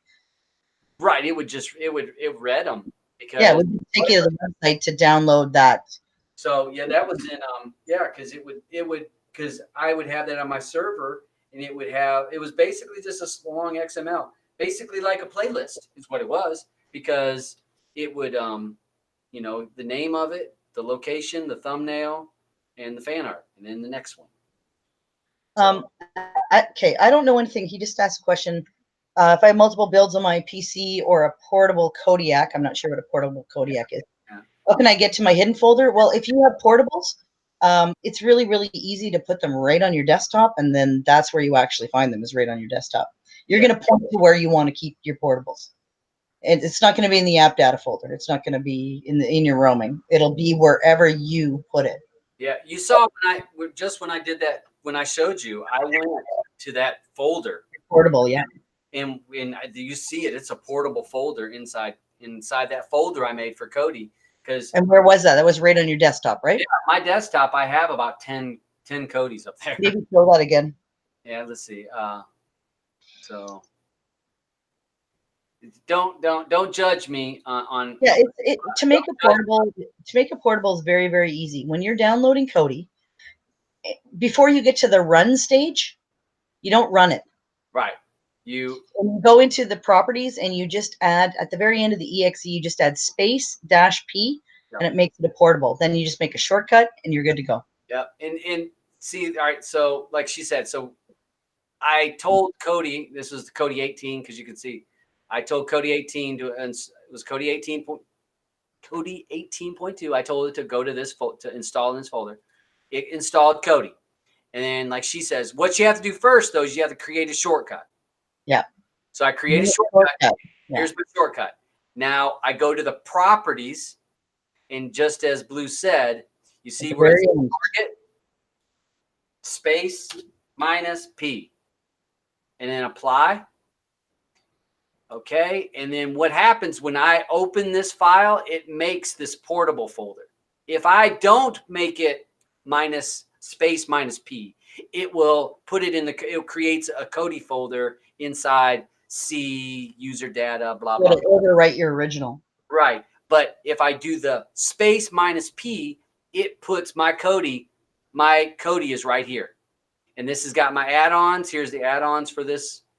Here's my user data folder right there. Add-on data, all that stuff. So that's a full Kodi inside this, but it's inside this portable. And you can make as many as you want. You can use the same version of Kodi. You can use different versions of Kodi. You just got to name them. The folders all different. Yeah, like this. Like here's 18.2, 18.2, 18.2. I didn't do this one, but test 2, test 3. Here's 18.0, stable 2, stable 1. I create bunches and bunches of them, and then I even had, like, this one's Kodi 17, if I'm not mistaken. Yeah. And the thing is, portables are wonderful if you do a lot of testing. If you have an add-on that you're working on and you need to test it and you need to wipe your Kodi often because you want to start fresh, make sure it loads okay and stuff, using a portable is awesome because it's really, really easy to delete the contents of the folder. And then as soon as you boot up Kodi again in there, by clicking on the exe, like the shortcut, it automatically generates a new portable folder for you and everything inside it. So basically, it's really, really good for testing. Normally, if you just want to watch Kodi on your PC, then just load it normal. But if you do if you're making add-ons, if you're making builds, it's a really good idea to have portables. And the thing you were asking about, it's going to be, if you go into your folder, you want to go to your maintenance. Let me see if I can find that. Let me see. It's because it's going to be maintenance and it's going to be folder options, view. Okay, so what I did here is I went to this PC, and then at the top I can see it shows a check mark for share. Or you don't want to share? Or? I guess I can share. I guess I hope my porn's not showing. Don't let my porn show. Let's see. All right, so that's here. Minimize. Okay, so what I did, this is all I did. I went here, and I just opened up my documents just so I get this screen, and you see view, and then the hidden items are right there. And then there's another place that that's actually the, and I've got to remember where that you'll see it's like in the management part. What are you trying to do right now? I was trying to go to where the other place to be able to see hidden folders. Oh, just type in hidden folders in your search. Down below? No, down below. Oh, there. That's good too, though. And it should pop up something. There we go. There you go. File Explorer option. Yep.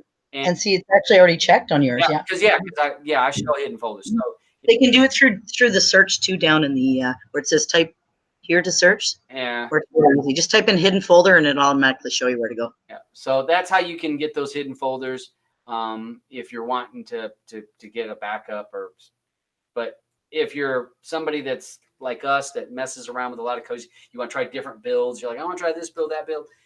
Install some portables, and it's just super easy. What happened to went out of focus? Out of focus? All right, there we go. So it's easy to do. So hopefully, I know I kind of went around there. Which version of Kodi would I recommend? 17.6. 18.2 is decent. Is it at 3 now, or is it just at 18.2? I still don't think the 18s are ready. It's at 18.2, but I think 17 was at 17.6, was it not? Yeah, 17.6 to me is stable. The only thing is if you're wanting to do a lot of gaming, like you want the retro, all that retro gaming, and you want to put that in Kodi, 18 is a little bit better at that. The other thing was voice. If you have an NVIDIA Shield, you actually can do the autofill. So if you're searching and you have this on and you pull up that GUI, that the keyboard where you type in what you're searching for, you actually can say it into the NVIDIA Shield. You cannot do it in a Fire Stick, and it will autofill if you're using 18. That's really the two big pluses of 18 that for me as a user that I see. But 17.6 is stable and it don't break a lot.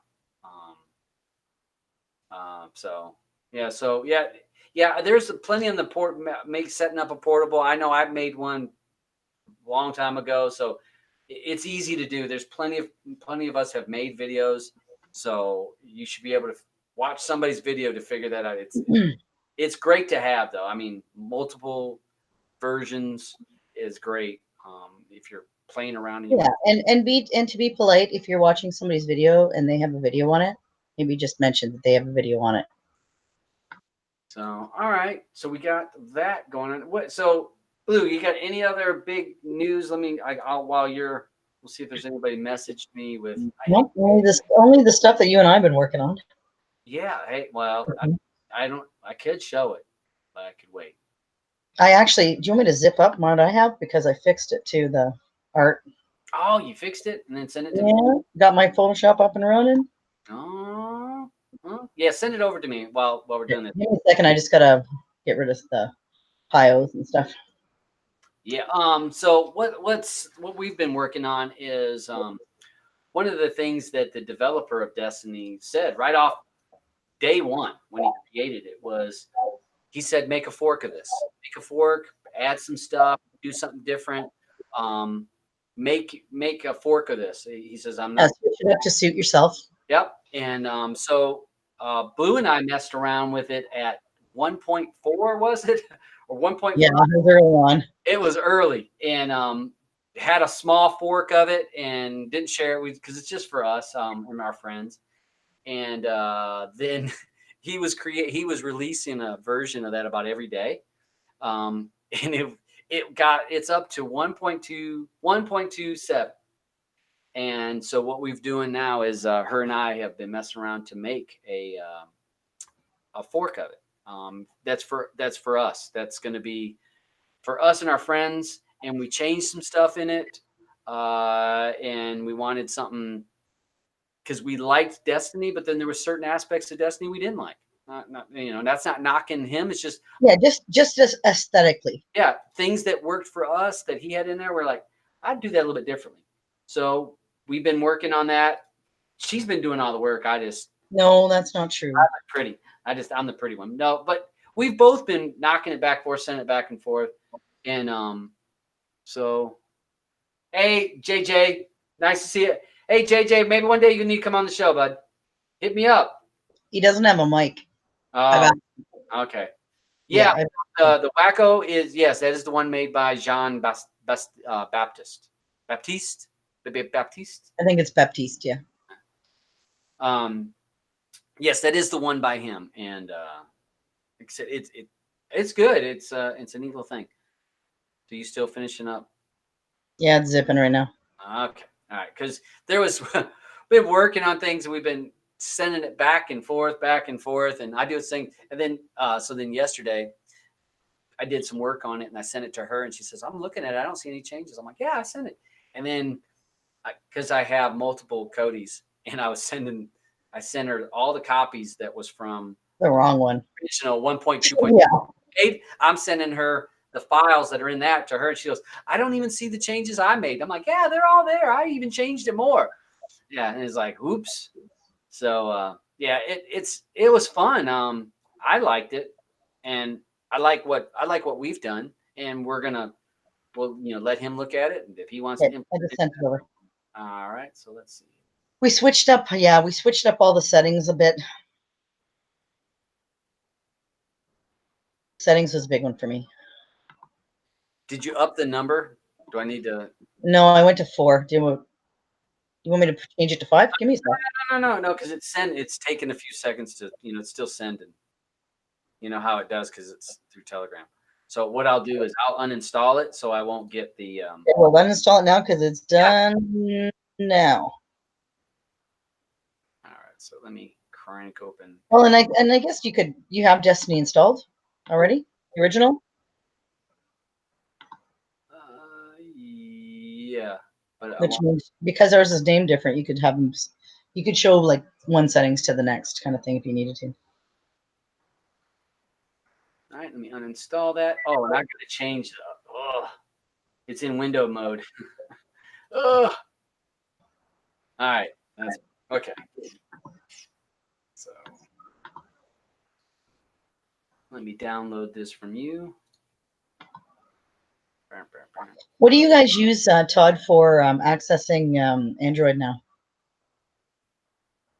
Access. I'm using BlueStacks. You talk about it on my PC? No, like if you wanted to access from your PC to your Android box. I'm yes, or now what is it? I use that Explorer. It's like Explorer. Like an X and a 4? Hold on. Oh, you got my TV went off. You got to give a second. Ooh, hold on, let me put this to my desktop. Bam. I'm using the Explorer, like X and then PLORE. That's working real well for me.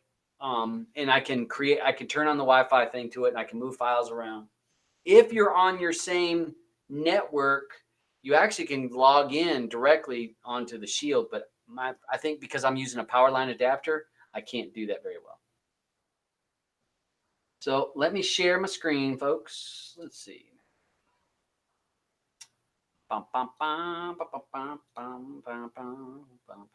Share my screen. Share my screen. Share my screen. All right, there we go. All right, so let me go through add-ons. And I put this on my desktop because my desktop doesn't have enough things on it. So here it is, 1.2.7.4. Right. Hopefully it doesn't error. Yeah, I was like, oh, well, that was good. I know the previous version was working. Wait a few seconds here. We should see our Destiny. Our Destiny popped up.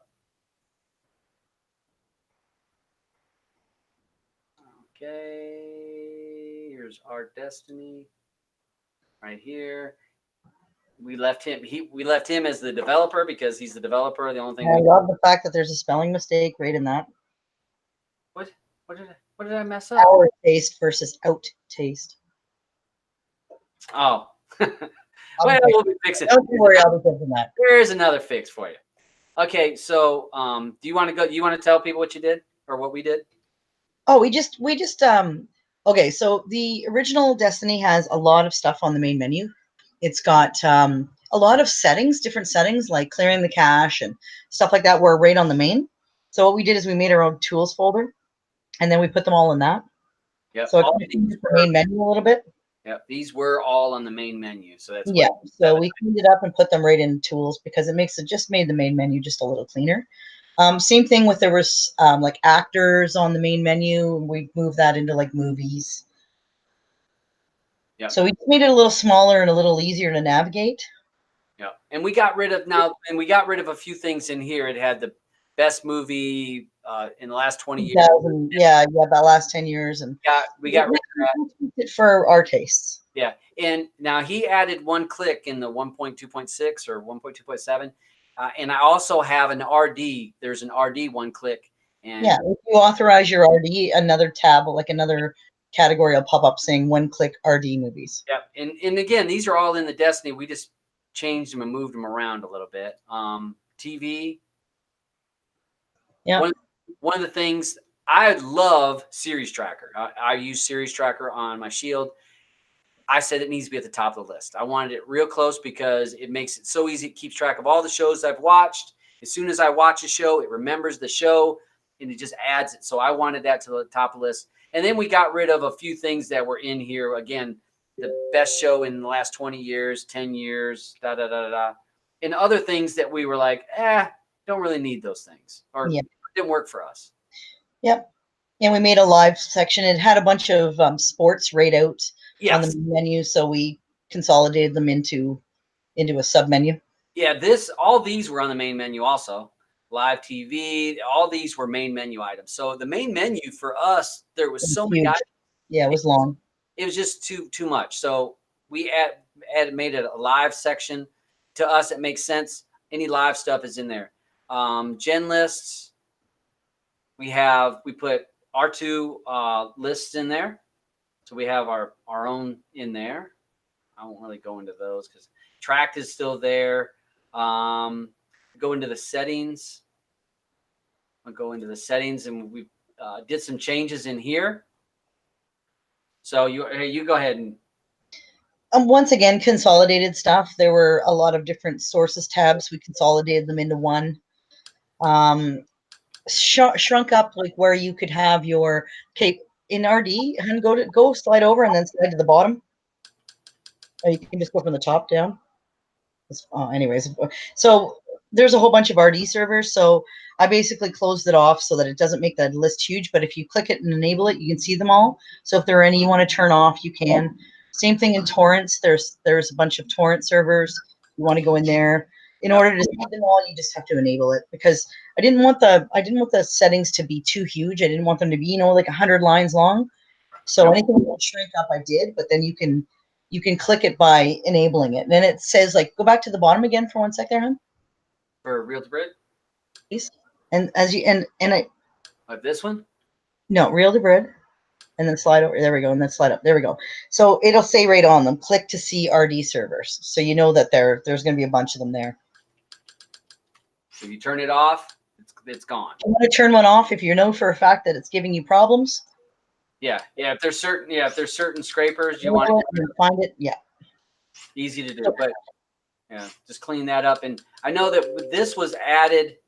This was moved from another section. I think it was not that one. It was removed.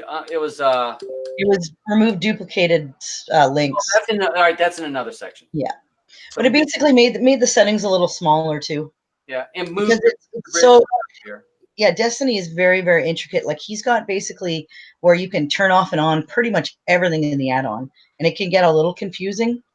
trying to bounce around from one. Like, for example, you can enable RD in the real dbrid tab, which is the RD for Destiny. But then if you slide down to Gen, you'll see that Gen also has resolver settings and enable dbrid. So it's like you still have to turn that on there as well. Yeah, if you're using a Gen. So yeah, once you've enabled resolve URL, you should be okay, but you still have to enable it if you're going to watch something on a Gen list. Yeah, and then everything else in Destiny will work, and you have torrents and stuff. But moving stuff like the real debrid track, next episodes, we move this to the top of the list because it was like that's stuff that we're going to want to get through quick. We feel like can you go bounce out for 1 second and then bounce back in? The neat thing that I like about it is the very first setting that it hits, that it automatically highlights, is enable RD. Yep. Because most of us have RD now, so right away you're like, oh, cool, that's where it is. Yep. And there's your resolver. Back out, it'll automatically take you to the resolver, or to RD, and it'll have you authorize. And again, I've said this in a couple other videos that if you're a person that has premiumized or all debrid, you want to use this resolver. If you're using real debrid, Destiny resolver does fine. But if you have premiumized or all debrid, you'll want to be using that resolver to be able to get the links. And they will show as RD links. It'll say RD on it. Doesn't specify a different service. Tracked up to the top of the list. Next up, again, these were what we felt like were things that we're going to get to and we care about more. Sources, that was another thing that we poked around with. The removing duplicate lines or duplicate links, that was added from another section. Yeah.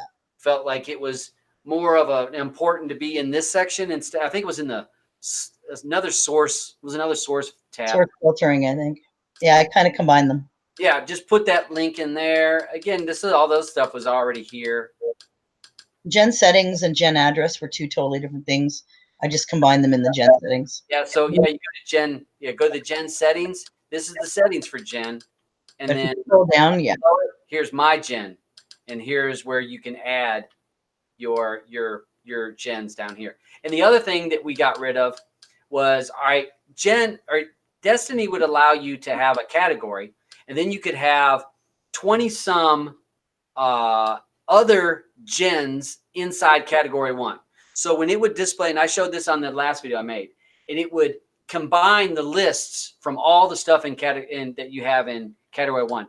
And I said, there's no reason, because I'm not going to have more than 6 gens in here. So why have tons of them? So yeah, and you would only need one main. You don't need to have submenus right in here. You can just put your main that automatically ties into your submenus. Oh, you know what we're missing?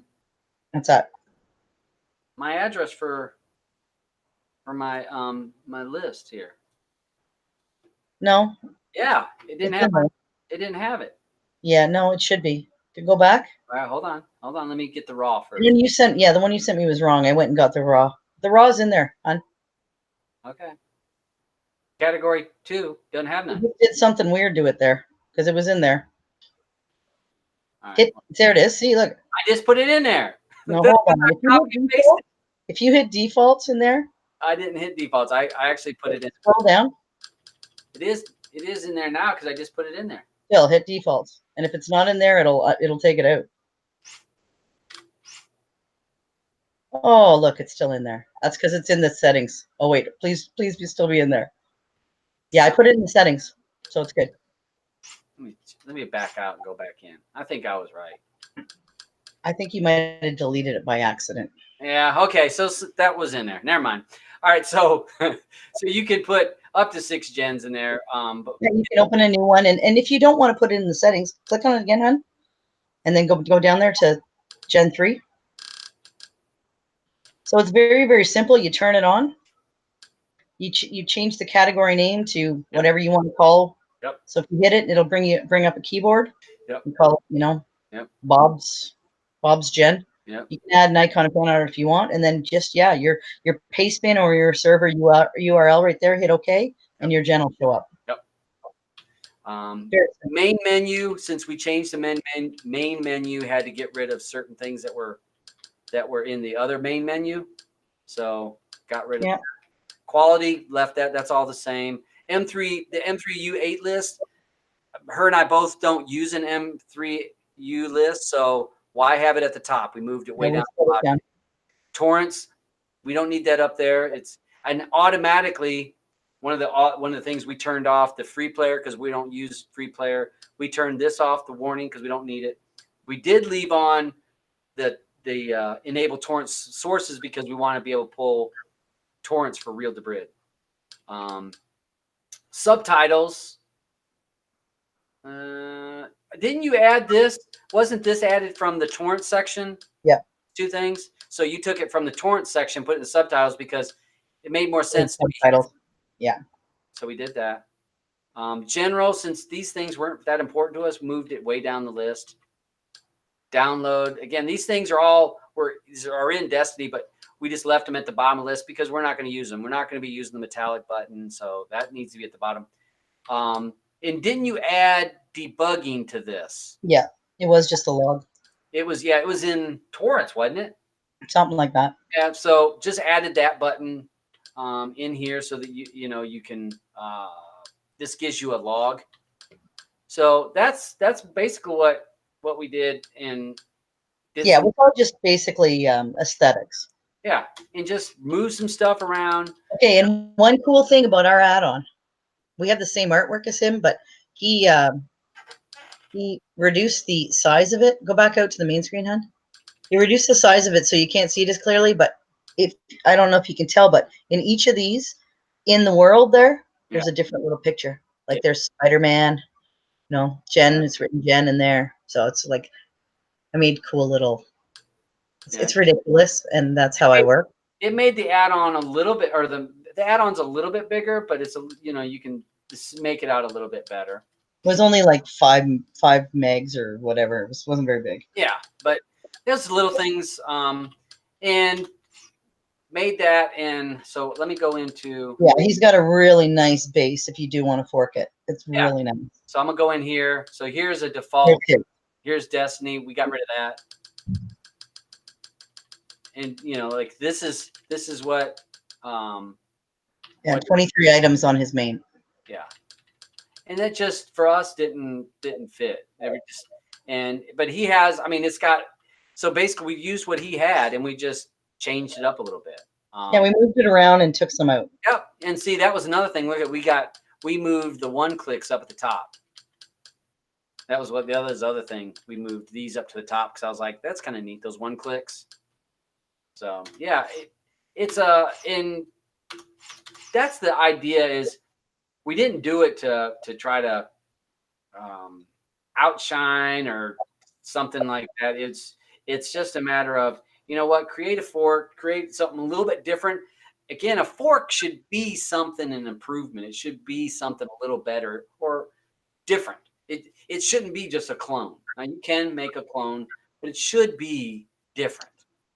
We will not be putting this in a repo. So if people are going to say, what repo is this on? It won't be on a repo. We're not looking to put this in a repo. We'll share it amongst our friends and family members and the people that want it. Fine. And who knows, he may look at some of what we've done and he may say, hey, I like that, or I don't like that. And you know what? That's he can have whatever he wants. Yeah. Yeah. So, yeah, it's just a little change. And, I like it. I'll use it. I'll be using it on mine. So yep. I'm glad that, this is the first show I know we've, showed. We haven't showed anybody. This was the first time I showed a couple screenshots to you, Kodi 1. That was about it. But to me, I like it a little bit more organized for us. Yeah, just the way we work, for sure. Yeah, and hopefully the thing is hopefully it sparks some creative juices for people, and they see it and they're like, hey, I could do that. Hey, I wouldn't mind changing this and changing that. Well, I mean, I learned a lot just messing around with it, like moving stuff around and stuff, and things would fail, and I'd be like, okay, what did I do there? Oh, Christ, I have to do this. Or, I mean, I barely know anything, but I already learned probably at least 10 new things that I didn't know before. So that was cool. Yep. So, so I enjoyed messing with it, and I did find out that I normally use Sublime, And I did find that sometimes we got the indent error. Kodi was saying the same thing. He was having indent errors as well, where you said on Notepad++ you didn't. Yeah. It's the space versus tab issue. Yeah. And I tried tab with Sublime, and it just kept saying error. And then indent error, even though it was lined up with everything else. Yeah, open Notepad and did the same thing with Notepad. Oh, it's fine. So if you're trying different things, you might want to try one of the different reader. The cool thing about Notepad too is if you love the look of Sublime, which I do because it's like the dark screen, you can do the same thing on Notepad. There's themes. You can change it to dark. You can change it to Python so it recognizes right away when a line's not right. If you're missing a bracket or something, it'll automatically give you a little bright orange or bright pink line at the end of it to say, whoa, I'm missing something here. That's what I love about it. Plus, when I was spell checking Destiny's default Pi there, it was really, really easy because everything that was in brackets was yellow. So it was like easy to scan. Well, it wasn't easy to scan through. There's what, 10,000 lines in that thing. It's got but I spell checked the entire thing and then my brain exploded. And the thing, and people that have made a gen, I can see where people that have a gen was very, very user friendly. I mean, it was not, and this isn't saying in a sarcastic way, it was dummied down. It was created to be a non-coder's template. Pop in your APKs and a main and away you go. And yeah, you have to have no coding experience to be able to create a gen. This, it with so many lines of code, I can see where people get a little intimidated. And well, I think the major difference was this reminded me of back in the days when when Lee was doing those videos and he was showing you how to build an add-on from scratch. So he was doing each of the directories directly in the default Pi, right? Yep. Versus where in Gen, you would just do it on your main XML. That's where you put your categories, you put your directories, and then, you'd have a movies category, and then you'd have another XML that would be whatever's inside the movies category. Whereas all this stuff is directly in the default Pi. So if you're sliding stuff around, you got to be careful. Yeah. It just take a little trial and error, but I can see where some people get overwhelmed, and hopefully people see this and they'll say, "Oh, well, that's not that hard," or "I'd like to change this," or you can get just like we did. There were certain things we just got rid of. We just hid it. So you can't see it, and because we're not going to use it. So it's for us. So why have stuff in there that I'm never going to open? I'm never going to open up and use certain features. So why have it in there for my part? And the only work that it'll be is when he creates another update. And if it's stuff that we have to. Ours will be so different from his. Yeah. If you do a compare, that's night and day. Yes. We have to move it over if there's features that he has in the new one. We just got to hope that he shares exactly which files he changed and which lines exactly he changed. And then we'll decide. There was there's a compare program that I actually got. If you have an XML. Was it the one that Moad was talking about the other day too? Called WinMerge.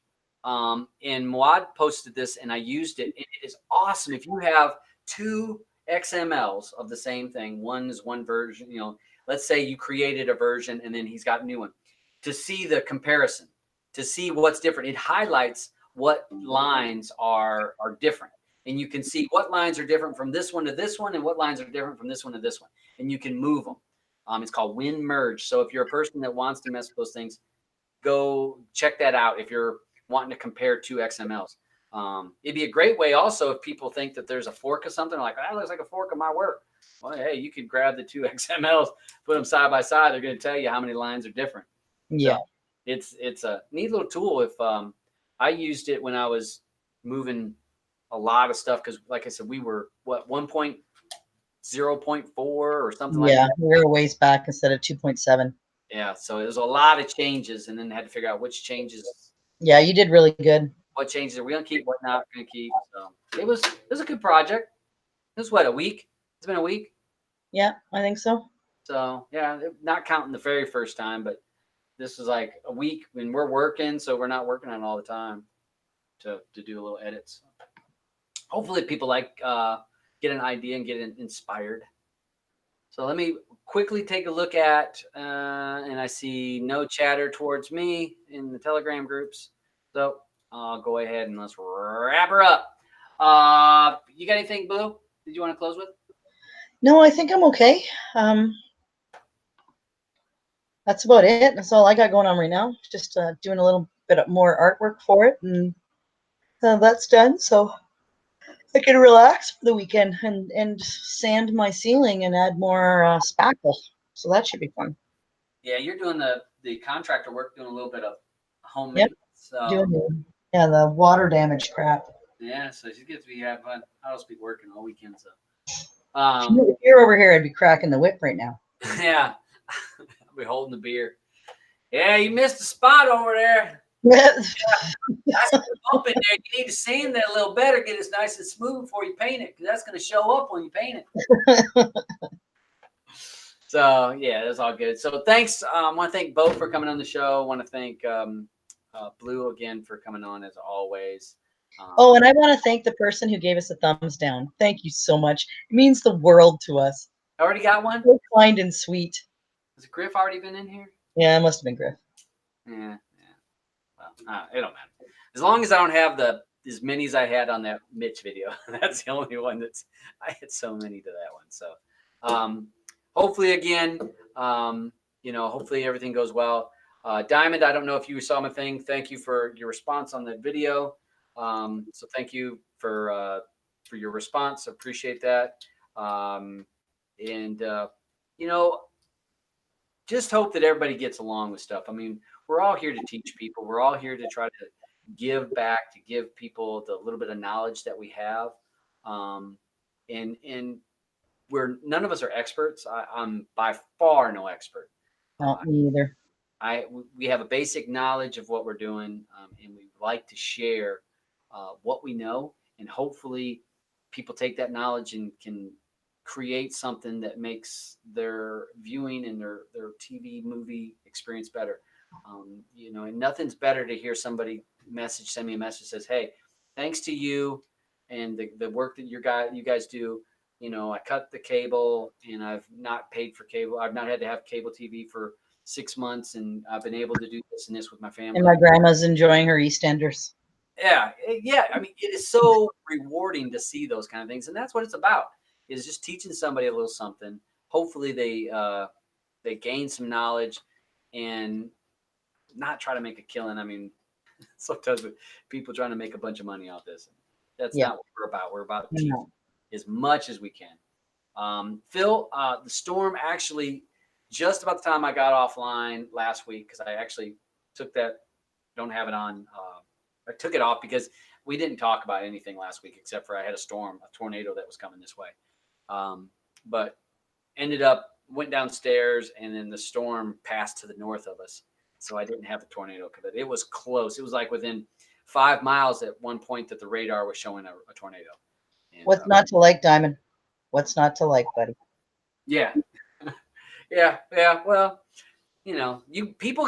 Blue is honest and sometimes very, I tend to candy coat. Very honest. I candy coat shit and try to. Yeah, well, hey, if you